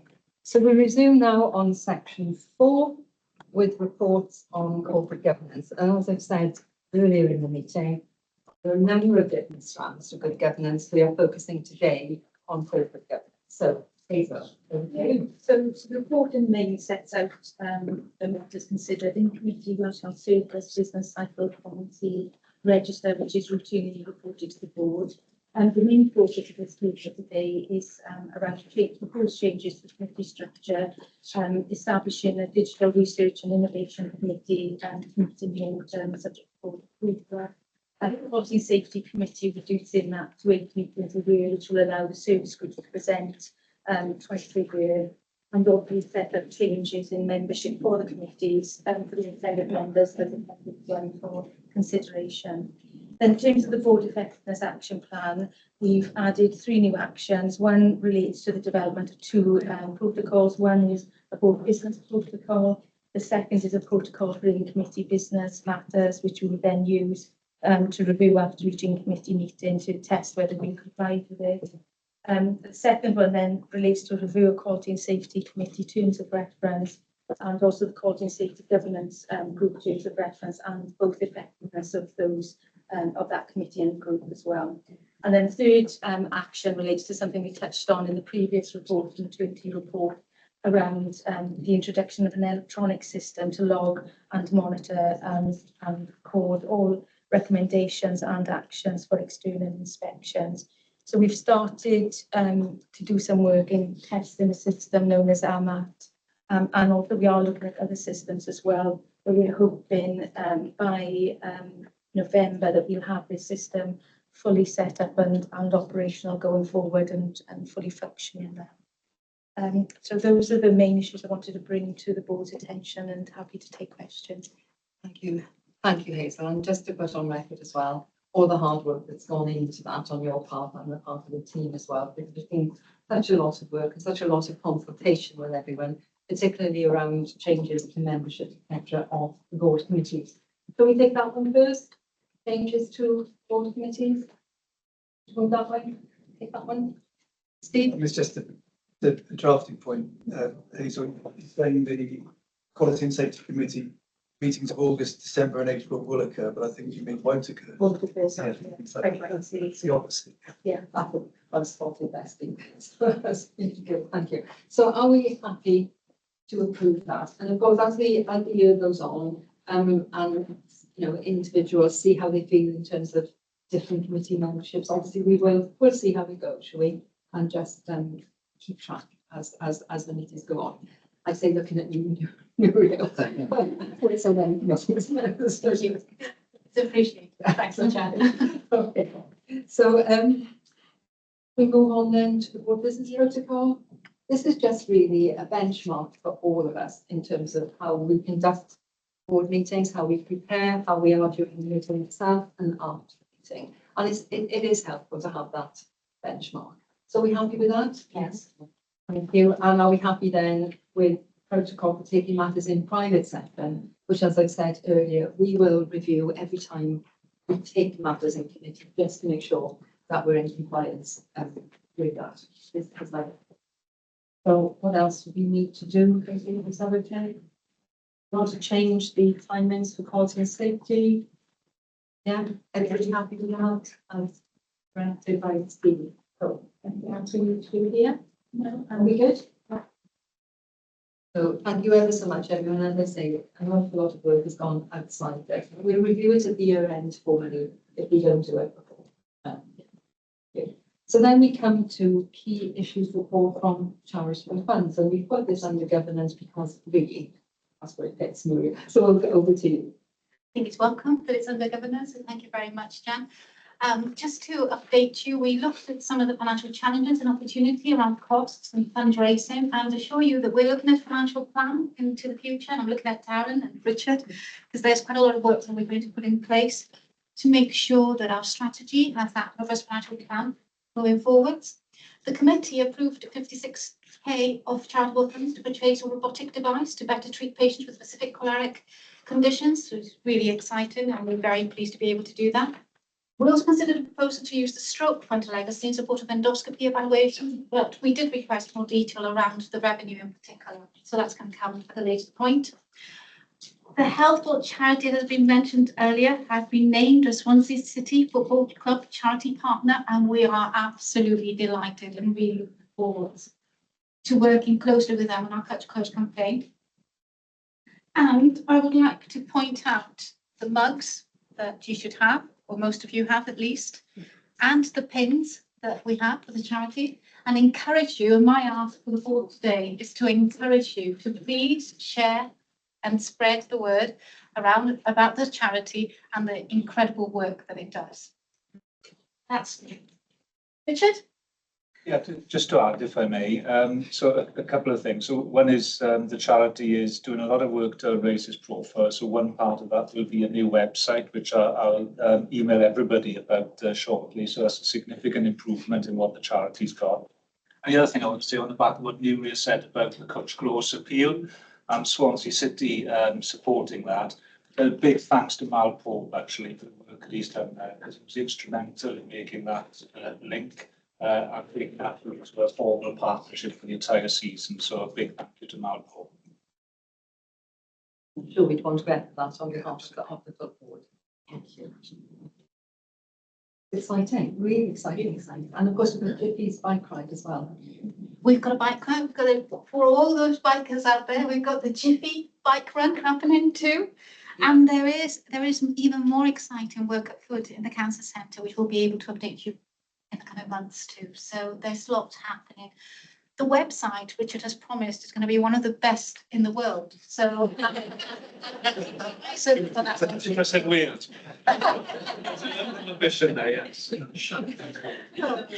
That's really great. Thank you. And thank you very much, Nuria, for I know the sort of the commitment, the energy you put into chairing this, and the results are really there to see. So it's great work on your part and everybody involved. And of course, we've got Nicola now coming on as vice chair. And that would be a great opportunity as well. So all looking good from the Charitable Committee. Thank you, John. So if we move then to the minutes of previous board meetings, as you know, they come down the agenda because they do go out for comment at draft stage. So we don't need to spend a lot of time on them because they've already been run once. So can I just ask in terms of for those who will appear on the 23rd of May, are they a correct record of the meeting, please? And then on the 11th of July? Thank you very much. And 28th. We'll get the 28th. Oh, sorry, the 28th of May as well. So we have 3 sets of minutes that everyone's happy with. That's good. So we can go and take us that. And then the action log. Hazel. Yeah, so there's 2 actions. The first one relates to risk management strategy. Following a board development session this afternoon, we're hoping to be in a position to bring that strategy to the board for consideration in September. The second one then relates to frailty, which is going to be a presentation and a board development in August, but we had to postpone that, so we're looking at bringing it to the October meeting. Very much. So everybody content with that? Thank you. So if we move then to item 5, and we've got reports. Hazel, do you start with this? Yeah, I'll start with this. So in terms of board advisory group, the health board's got the board's got 3 advisory groups. The Health Board Partnership Forum met on the 16th of May. They received an update on maternity and neonate service, frailty service, and nursing update, and the staff health passport. Then the second one is the Health Professional Forum. They met on the 13th of May. They had a financial presentation. And then the Stakeholder Reference Group is a 3rd advisory group. They were forward when they met on the 16th of May. They did cover off a number of items, including an arrangement up to date yeah, an update on maternity and neonatal exclusions of day. And they are in the process of looking at appointing a chair and a substantive vice chair. And I think that will happen in the autumn now, as part of a reset of that group. Come in. No, you're right. Hazel's covered it, thank you, Chair. I think it was a very brief. Thank you very much. Thank you. Thank you very much. So, and then there's also the Chair's report for noting there as well. So I've not had any other business notified to me. Does anybody want to pick up on the Chair's report? No. You know, it's just a log really, isn't it, of everything that we've been doing. So in the absence of any other business then, I'm about to bring the meeting to a close, but before I do that, I've got a really pleasurable task to do. And Gareth, if you possibly come and join me here.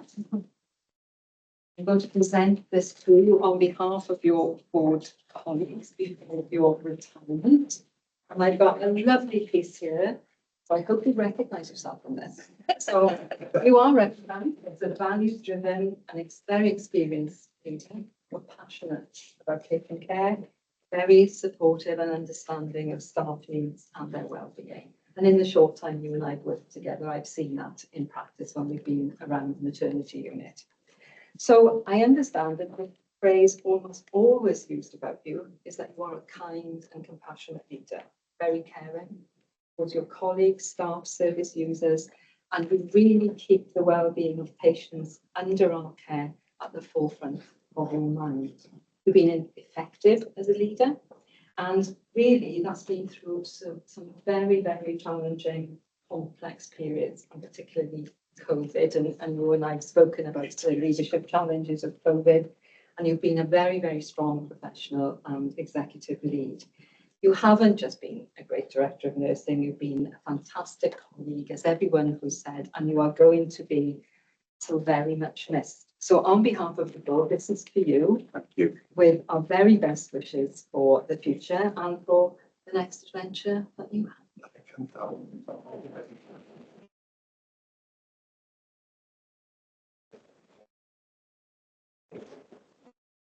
Phrase is often used about these handsome Gareth. Oh.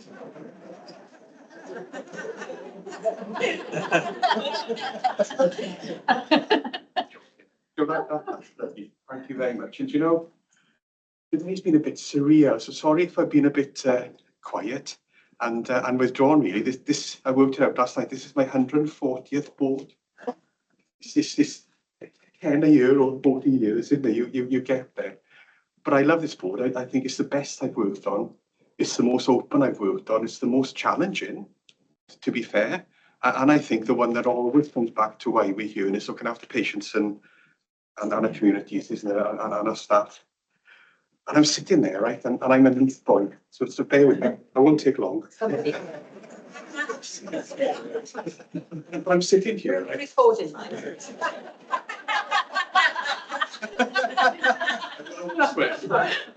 Somebody said yesterday, there's too many bloke with teeth from Leith. But I'm sitting here, right, and I get emotional now. But I see Tata Steel and British Steel, like my brother worked there, my dad worked there. BP Baglan was here, wasn't it? Big part of the community here. And about a half a mile up that way was the Albion Steel Works. Like my dad worked there. And if I look out of that window, I can see Drummer Hall and Drummer Mountain. And I started in 1981 in Drummer Hall on a youth training scheme, and went from there and got into nursing. And thank goodness I got into nursing, because it gave me a career and got me to where I am here. You know, in what is my proudest nurse director post.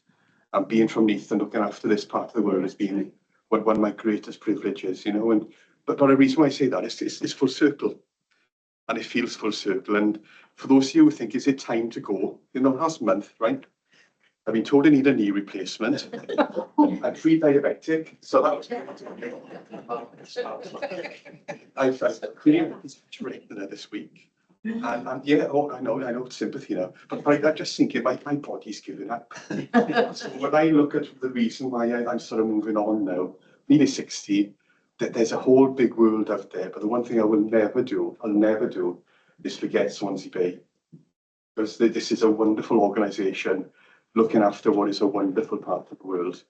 And I'm exceptionally proud to do that. So that's all I'm going to say before I start getting a little bit emotional now. I'll go sit down with that.